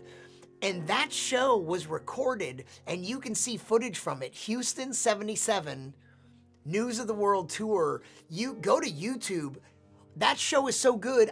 That's the one that they should release that show. It's so good, Houston 77. And David was at that show. And then in 80 and 82, there's a famous picture of Freddie Mercury, and he's wearing a Flash t-shirt, and he's sitting on Darth Vader's shoulders, or is he sitting on Superman's shoulders? One or the other. And there's a famous photo, and it was taken at Houston in 1980. I've even read an article about the photographer, but we were at that show. And you see that photo. It's this great photo of Freddie and his arms up, and he's like, his arms are ripped. He has veins, and he's like, ah, and he's on top of, I think, Darth Vader's shoulders. And the photo that goes around was 1980 in Houston. Don't judge me, Mark says. After a weekend, she said she was proud because she lost some weight. And I said maybe her baby was dead. Oh, she did flip me the... She flipped you the bird? A teacher flipped you the bird? Yeah, that's kind of harsh. I understand. There's something that I'm not ready to tell you that I once said, unrelated to any of you, but there's something that I once said to someone that is like that I hate myself that I said this. It's years ago. It was a horrible thing to say, like trying to be funny, and it was hurtful, I think. And I could be wrong. For all I know, that guy doesn't remember it, but I'm always going to remember it, and it was a bad. I'm surprised I continued doing comedy after that. Am I going to because you laughed? Yeah. You're all going to hell. We're all... Do you know Tom Lehrer? The brilliant, from the late 50s and especially through the 60s, singer-songwriter, like very funny. He was a math professor who wrote brilliant... A Harvard guy who wrote brilliant songs. So funny. And one is about the threat of thermonuclear destruction, and it's called We Will All Go Together When We Go, all suffused in an incandescent glow. Universal bereavement and inspiring achievement, Lloyds of London will be loaded when we go. We will all burn together when we burn, and we will all fry together when we fry. We'll be French fried potatoes by and by. We will all go when the air goes Uranus, we will all go simultaneous. Yes, we all will go together when we go. I remember Mrs. What's her name? Damn it. How about that? I started a sentence saying I knew, and I immediately lost it. Maybe it's late. Craig Kennedy and I would act out scenes from the delivery room. Darla, that just means you're one of us. Baby names written on the chalkboard. Mrs. Knotts. Well, we've dropped 1,652 frames. We're shedding frames like the coronavirus at a Republican church gathering or golf party. Tom Lehrer, so funny. He's still alive. In fact, I missed an amazing opportunity once. He ended up being a math professor at the University of Santa Cruz in California, and he might still be there. I don't think he's died yet. And he must be pretty old, though. Check on that. Is Tom Lehrer still alive? And how old? But a friend of mine is a great photographer. He shot a lot of comedians, and and a couple times I went with him and acted as his assistant just because it was fun to do, and because we went and hung out with Kevin Nealon, I did it with him. But one time he called me and asked me if I wanted to go down to Santa Cruz with him because he was going to shoot Tom Lehrer, and I couldn't go. And how depressing. I could have met Tom Lehrer in a weird little context of just the two of us and him photographing him. And yeah, and I was a fan. Mark, we'd better stop. We're supposed to talk about Brian. He's the Joe Exotic of science comedy. The second worst was to Miss Lyles, but she deserved it. Mildred! Miss Lyles, our English teacher. So she was the 11th grade English teacher when we were in 11th grade. And then the next year, she became the 12th grade English teacher. And we had her 2 years in a row. It wasn't 10th and 11th, right? It was 11th and 12th. I liked Mrs. Lyles. And I still have some old papers I wrote, and in particular, a poem I wrote that was very bawdy. And we got away with a lot with them. You know, when you were the smart kids in the class, we could get away with shit because we did well. We could always ace the tests, and she knew we were good writers. And then Chuck and me and Albert, Mark, you probably too. We pushed the boundaries. Tom Lair is 91, and his birthday is April 9th. Coming up. If I ever got higher than a B, she said I cheated. I did great in her class. And she wrote some interesting comments on some of my papers. I have a couple of them. I think one, she said that I was like, I should be like the next Art Buchwald on something funny that I wrote. But I liked her. Let's call him for his birthday. He's 91. So, we should wrap this up, he says again, in the third person. What third person? There's not even a second person. There's not even a cat. Ow! I don't have any wine. I have some dark chocolate and one stick of string cheese. You were too busy sitting behind Lena Weisglass. That sounds familiar. I remember in junior high, Mallow, I sat in homeroom in front of Michelle Maniscalco. She was hot. I would love to know what she looked like. Like, it would be great to see now what she looked like. But all I know is that back then in junior high,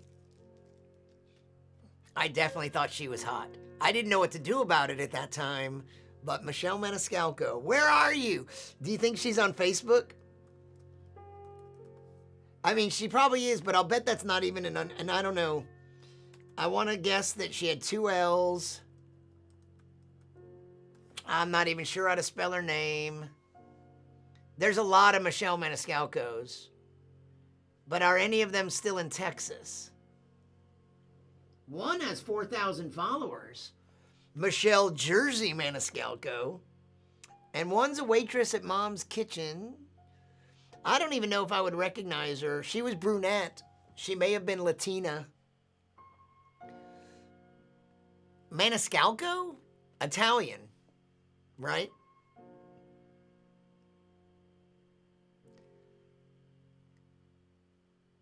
Mark did get all the girls. I can't believe you said her name. I lost something to her. To Lena or to Michelle? If you say Michelle, I'm going to kill you. You bastard. What'd you lose? What'd you lose, Mark? We should wrap this up, but we're at 3 hours and 23 minutes. That's insane. It is Friday night, but it's late. It's already after 1. But we're really close to passing my longest stream now, aren't we? Was it like 3:33? What was it? It just was the other night. Do any have a son that looks suspiciously like Mark? They probably all do. Michelle? Are you really saying that you lost your virginity to Michelle Maniscalco? But when? Not in junior high when we had homeroom together. Later? Huh? Senator Jaiz! Dude! Aben, how are you, man? Thanks for tuning in. And thanks for tuning in on my YouTube channel. That's where I want you to watch. I saw you stream a little. Did you see me pop up on your stream earlier tonight? I watched you jam for a little while. My friend Aben is Senator Jaiz, Jaiz. And yeah, you want a hit of my string cheese? This program is sponsored by String Cheese. It's the only cheese for string theorists and dairy fans.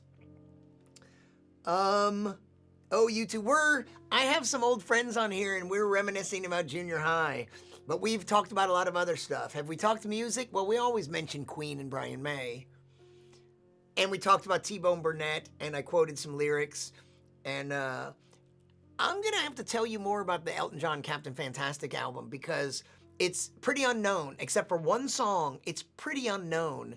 Someone Saved My Life Tonight was a big hit. The rest of the album, nothing. And it is my favorite Elton John album. It's so good. The production, the lyrics, the music, the vocals, everything about it. The music, the title cut, Captain, it's autobiographical. It's about their career. And it's just an amazing, beautiful album. And there's a lyric on there that is not on the album, and it doesn't exist. It says this song is not on the album, but it's the beginning of the lyric book. And I probably know it by heart. Maybe we'll close with that. Senator Jaiz, really, Senator Jaiz, I didn't know that you were much of an Elton John fan. It's always interesting. You know, you can't judge someone by the music they play. Like, that doesn't mean... I interviewed Steve Vai, and I asked him about his musical taste. So, you know, he's this almost like metal guitar god. And it's like, well, first of all, Queen and Zeppelin and Queen were his first two bands that he just fell in love with. He loves Brian May, loves Queen. And then what he said is like he always has with him, he's really into classical music. And he always has... He was saying that on with him whenever he's traveling, he's like, he's got his entire, I think Mahler, I don't know who he said a couple different people, but it's always interesting. Same with writers. And I understood this because there's the stuff I read and I love, but the stuff I write isn't necessarily like the stuff I love. Same with comedy. Some comedians I love are nothing like me. I love that, but that's not what I do. So I wouldn't have even thought that you were an Elton John fan necessarily. Maniscalco, definitely Italian name. So, Mark, where's Michelle Maniscalco now? Aben, I was just saying, we were talking about junior high, and I was talking about the girl I had a crush on that in homeroom, Mallow Maniscalco. She sat right behind me. And then my friend Mark says that he lost something to her. Where is she now? Where was she then? It's so late.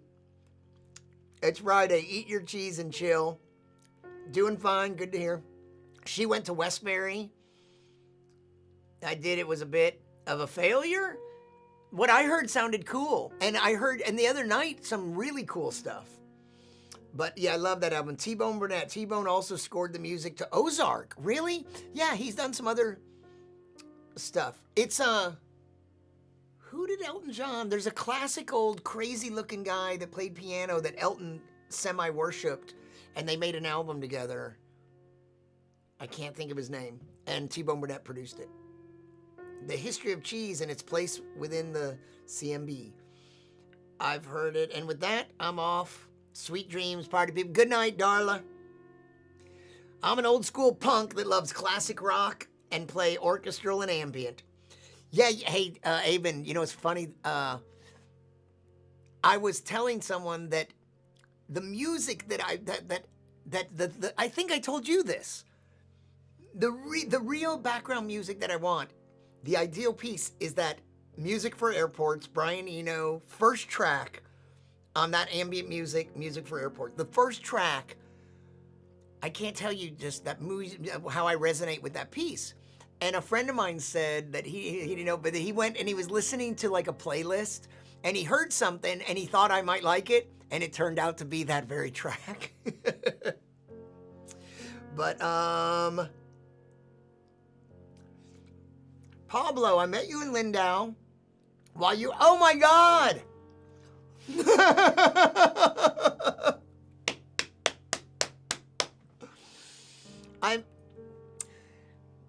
I met you in Lindau, Germany, while you were looking for an adhesive tape to repair your camera. It was a microphone on the street. That year, the meeting was fantastic. I'm from Chile, but now I work at the Max Planck Institute for Biochemistry in Munich.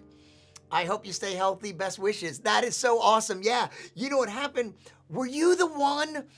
Are you still here? Were you with the host family that you were staying with? And the woman helped me find some glue from a restaurant. What happened is I have these lavalier microphones, you know, lapel microphones, and you know, the lapel microphones, like some style, they'll have a clip, and it's like if it's in one orientation, it can clip easily to a man's shirt, But women's shirts, you know, the button like the wrong other side. So usually you have to take it out, flip it over to clip it to a female's shirt. Well, these clips were cheap plastic, and when I went to take it out to flip it, it just broke. And this was essential. I needed this to not be broken, and yet it was broken. And then I was like, well, maybe I can glue this together or something. And then I'm thinking that might be, yes, that was you. So what happened is I was with my friend Elena Levine. She should be tuned in right now because she was with me when I broke it. And I was like, oh no, what am I gonna do? And then this Lindau meeting, they bring in like 600 young scientists. So they brought him in from Chile.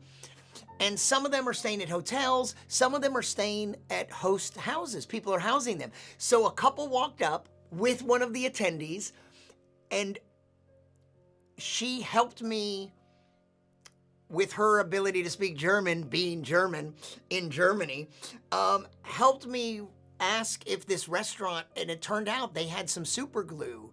And the solution didn't really work out because it was too small a piece to glue together, and I had to really fudge it with some tape. But it was like, now I have backups, I have extra ones, and I bought more clips and a different style of clip. But in 2018, I had this experience. You learn from these tragic mistakes.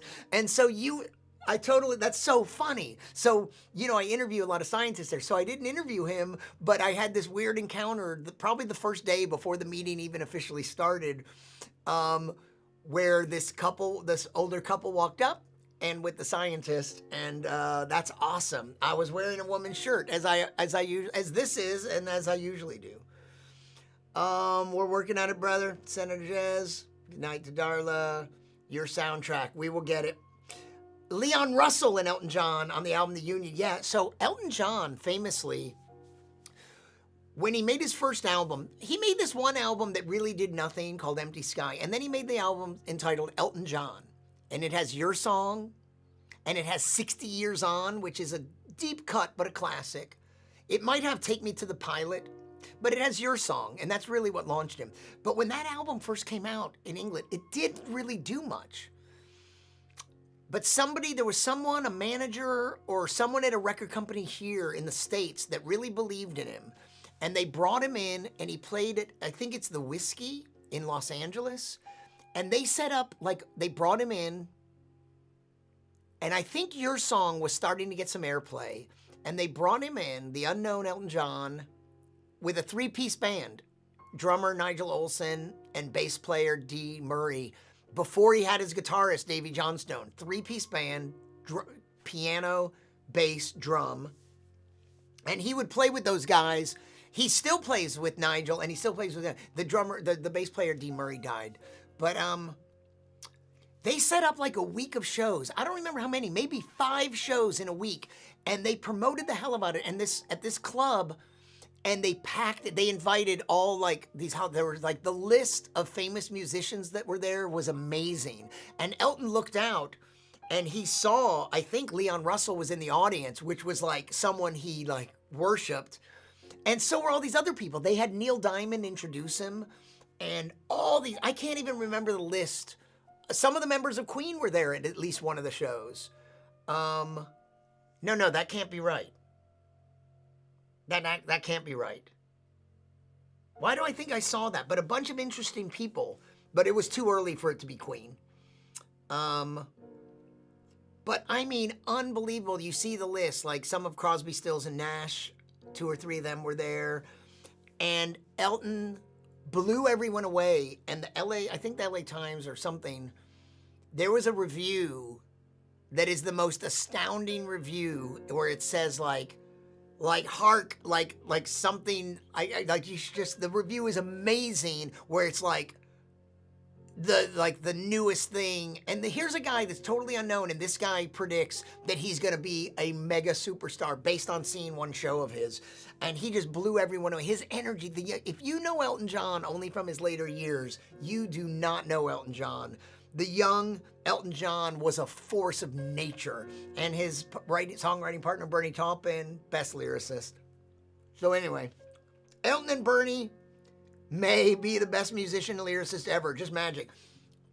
That's what Bernie Taupin, you know how I feel about Queen, and I have some other favorite songwriters, but I wrote words, and Bernie Taupin was always my favorite lyricist. And in fact, this is now my longest stream. Why don't I leave you with, how many people are even out there? Are you even still out there? It's funny, I was saying the other night, Avon, that every time autocorrect for me, whenever I write the word May, autocorrect capitalizes it because of Brian May. Yours is capitalized. Elton and Bernie May be the best musician and lyricist ever. What a songwriting team. I mean, it's not exactly the same. Lennon and McCartney were a decent songwriting team. The members of Queen, most of their careers, they all wrote individually. They worked on each other's songs, but almost every song is credited to one person. In all the early albums, only one song is credited to more than one person. Stone Cold Crazy is credited to all four of them. A great song, Stone Cold Crazy.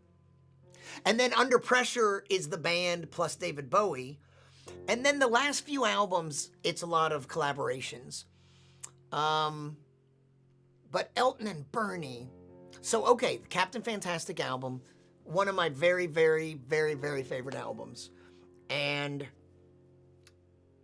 the art, also, like I said, the production, the music, lyrics, the vocals, oh my God, Better Off Dead is a song I love.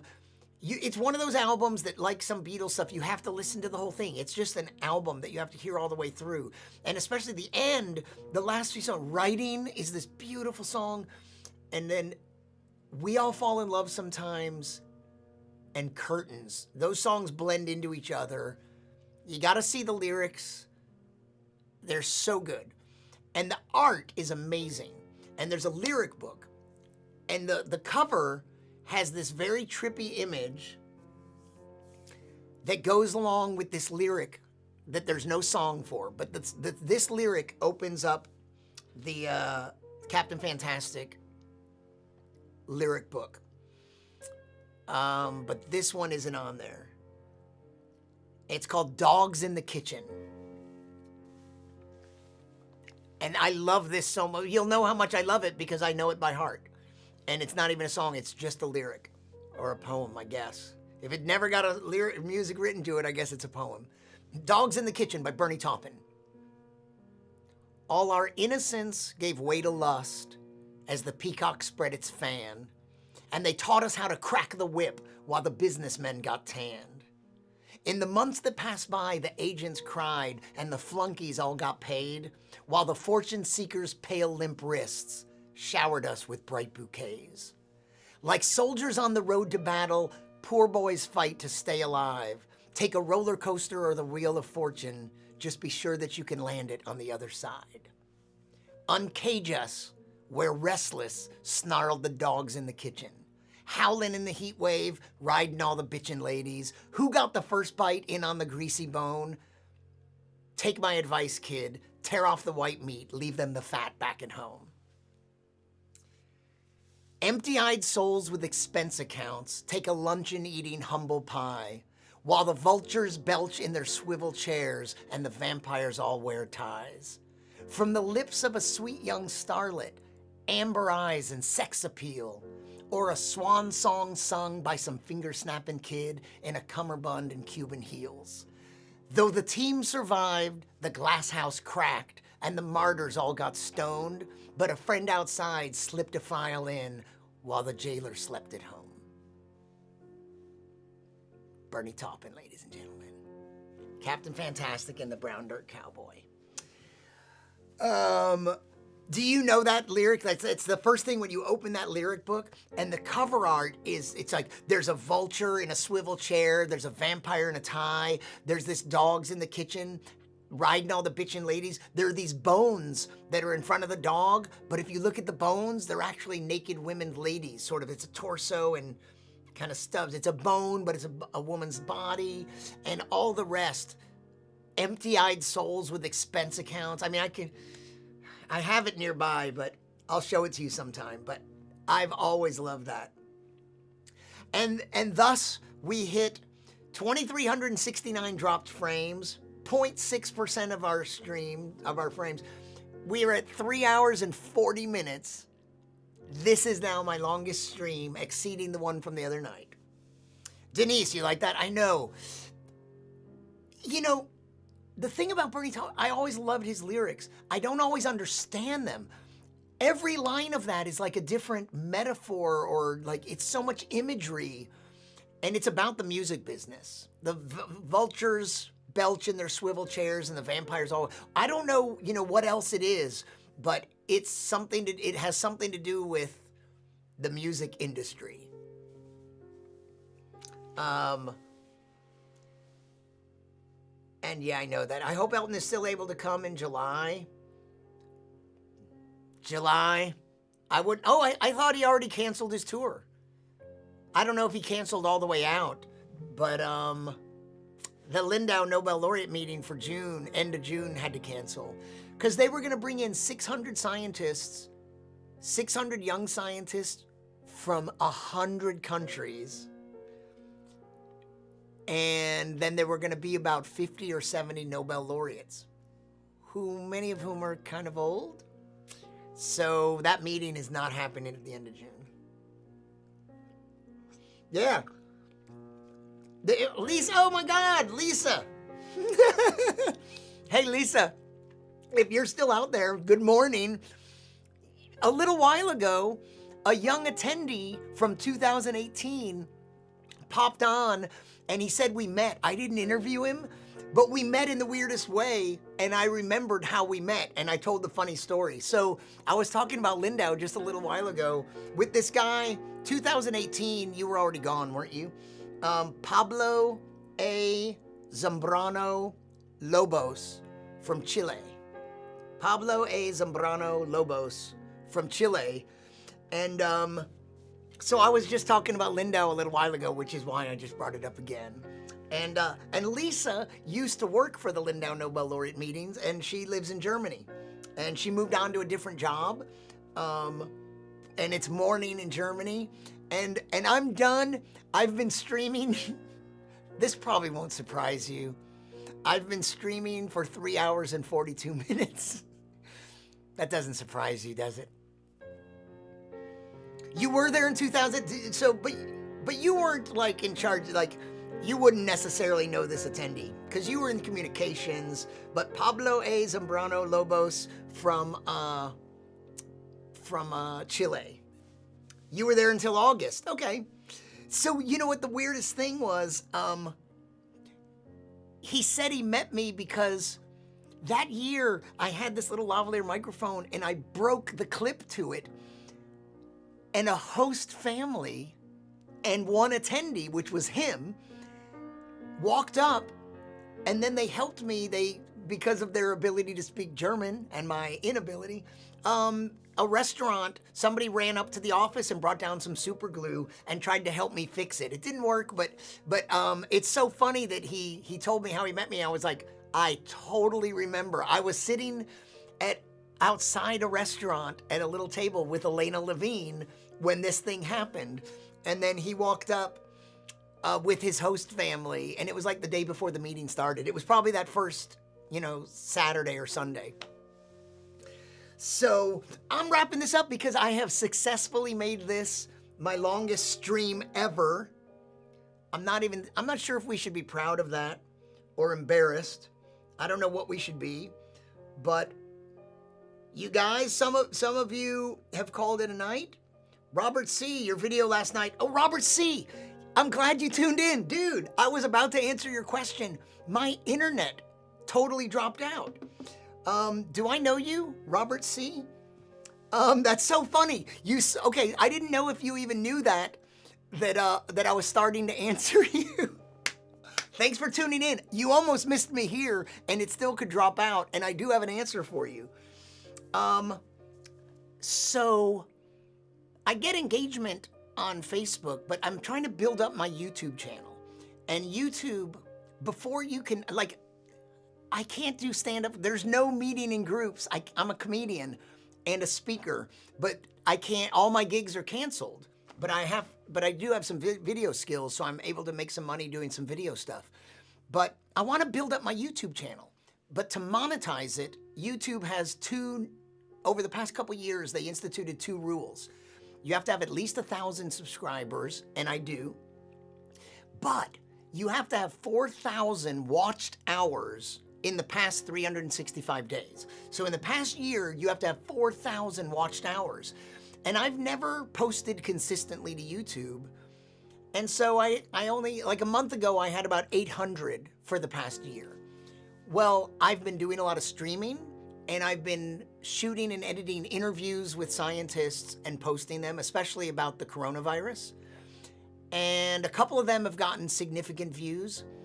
So what I'm asking is, it's better for me if people watch on YouTube, and I may just start streaming to YouTube and posting the link to Facebook. But it's better for me if you watch here, and if you like the video, give this video a like and give the other one a like. I think that helps me with the algorithms. So the more likes I get and the more watch time I get, once I get to 4,000 watched hours, and I'm on track to do it, but it might take a while. But my numbers are all way up because I've been very consistently, I've been putting out a lot of content for a few weeks now, 2 or 3. And it all seems feasible. And then you can apply for monetization. But even then, at this level of views, there's really no money to be made from advertising. But you get into the program, and it's a start. So Robert, that's what I was trying to answer you, but my internet totally dropped out. I don't know if it was my Wi-Fi or the internet into my house, but it all crashed. I lost the signal completely. End of stream. Okay. So, good to know. We'll watch YouTube next time. Yeah, Science Comedian. So my channel is youtube.com/Science Comedian. Science Comedian is my handle there. And yeah, you know, a lot of times you may see the notification on Facebook, but yeah, it really helps me if you kick over to, and there's a lot of stuff on my YouTube channel to watch. So if you're really bored, put some of those on, take a look, give them some likes. Tell some other people, if you find any of this entertaining, share some of it or invite some other people to join. But let's wrap this up because we're at 3 hours and 48 minutes. I have a feeling it might end at 4, so let's go ahead and end it. But Robert, thanks for coming back. You came back. I was about to sign off, but I was thinking about you. I saw that. Oh, I actually did answer your question before I realized my internet was out. But then I saw the end of the show and it was like, you didn't hear it. But you guys, thanks. Hey, Lisa, I hope you're being safe there. I hope things are okay. Stay safe. Be extra precautious. Let's get rid of that. Thank you, Robert. Thank you, Denise and Mark. And who else is still on? Susan and Albert. Maybe a couple other people are still here. But thanks for hanging in there. I'll probably, for as long as you've been watching, I'm probably getting a lot of watched hours for this one. I noticed that I don't get the analytics right away. Like, I have to wait till tomorrow till I see the analytics for this one. But you're fine. Good to hear. It's so... I mean, I knew that they had to cancel the meeting this year, but it was the big one. It was the interdisciplinary one. So many people, and so Elena and I were kind of bummed, but we knew it was the only answer. There's no way this could happen at the end of June.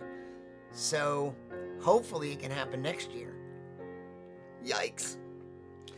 But yeah, stay safe, stay healthy. Starting up now, what's for breakfast? Yeah, I mean, we can always end this and start it again. But, you know, let's build this up to a little more. We got to get some other people to watch. And let's take this to another level so that I can do this. And I'll make it better. That's my promise to you. I'm going to experiment with that other software package very soon. I know I've said that. But, oh, let's see if I can do this thing. That other time I tried to change something, it didn't work. But I think this one will work. I can take that off and that off. Excellent. All right. So, you guys, thanks, and stay safe out there. Kimberly, you're still out there. It'll be interesting to see how many watched hours we get out of this one.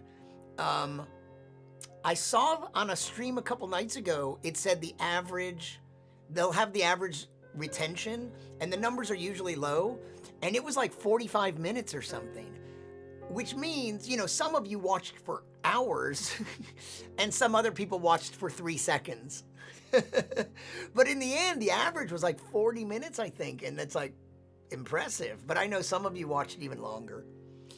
So, oh, Frank Stoll, he'll invite everyone. I know.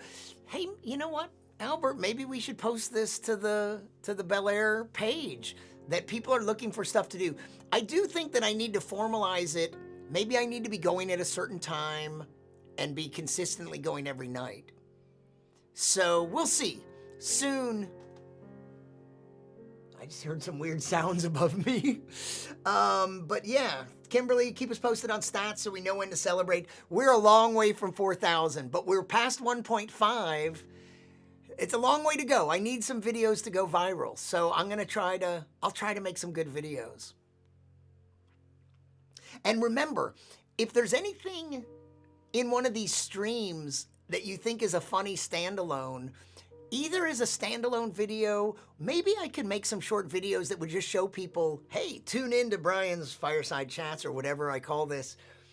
And this is a sample. Like, if there's some little funny moment and you know the date and the timestamp, that could be useful to me. If you see something funny that I should redo or elaborate on, or a funny moment on its own, that's useful to me. Could be.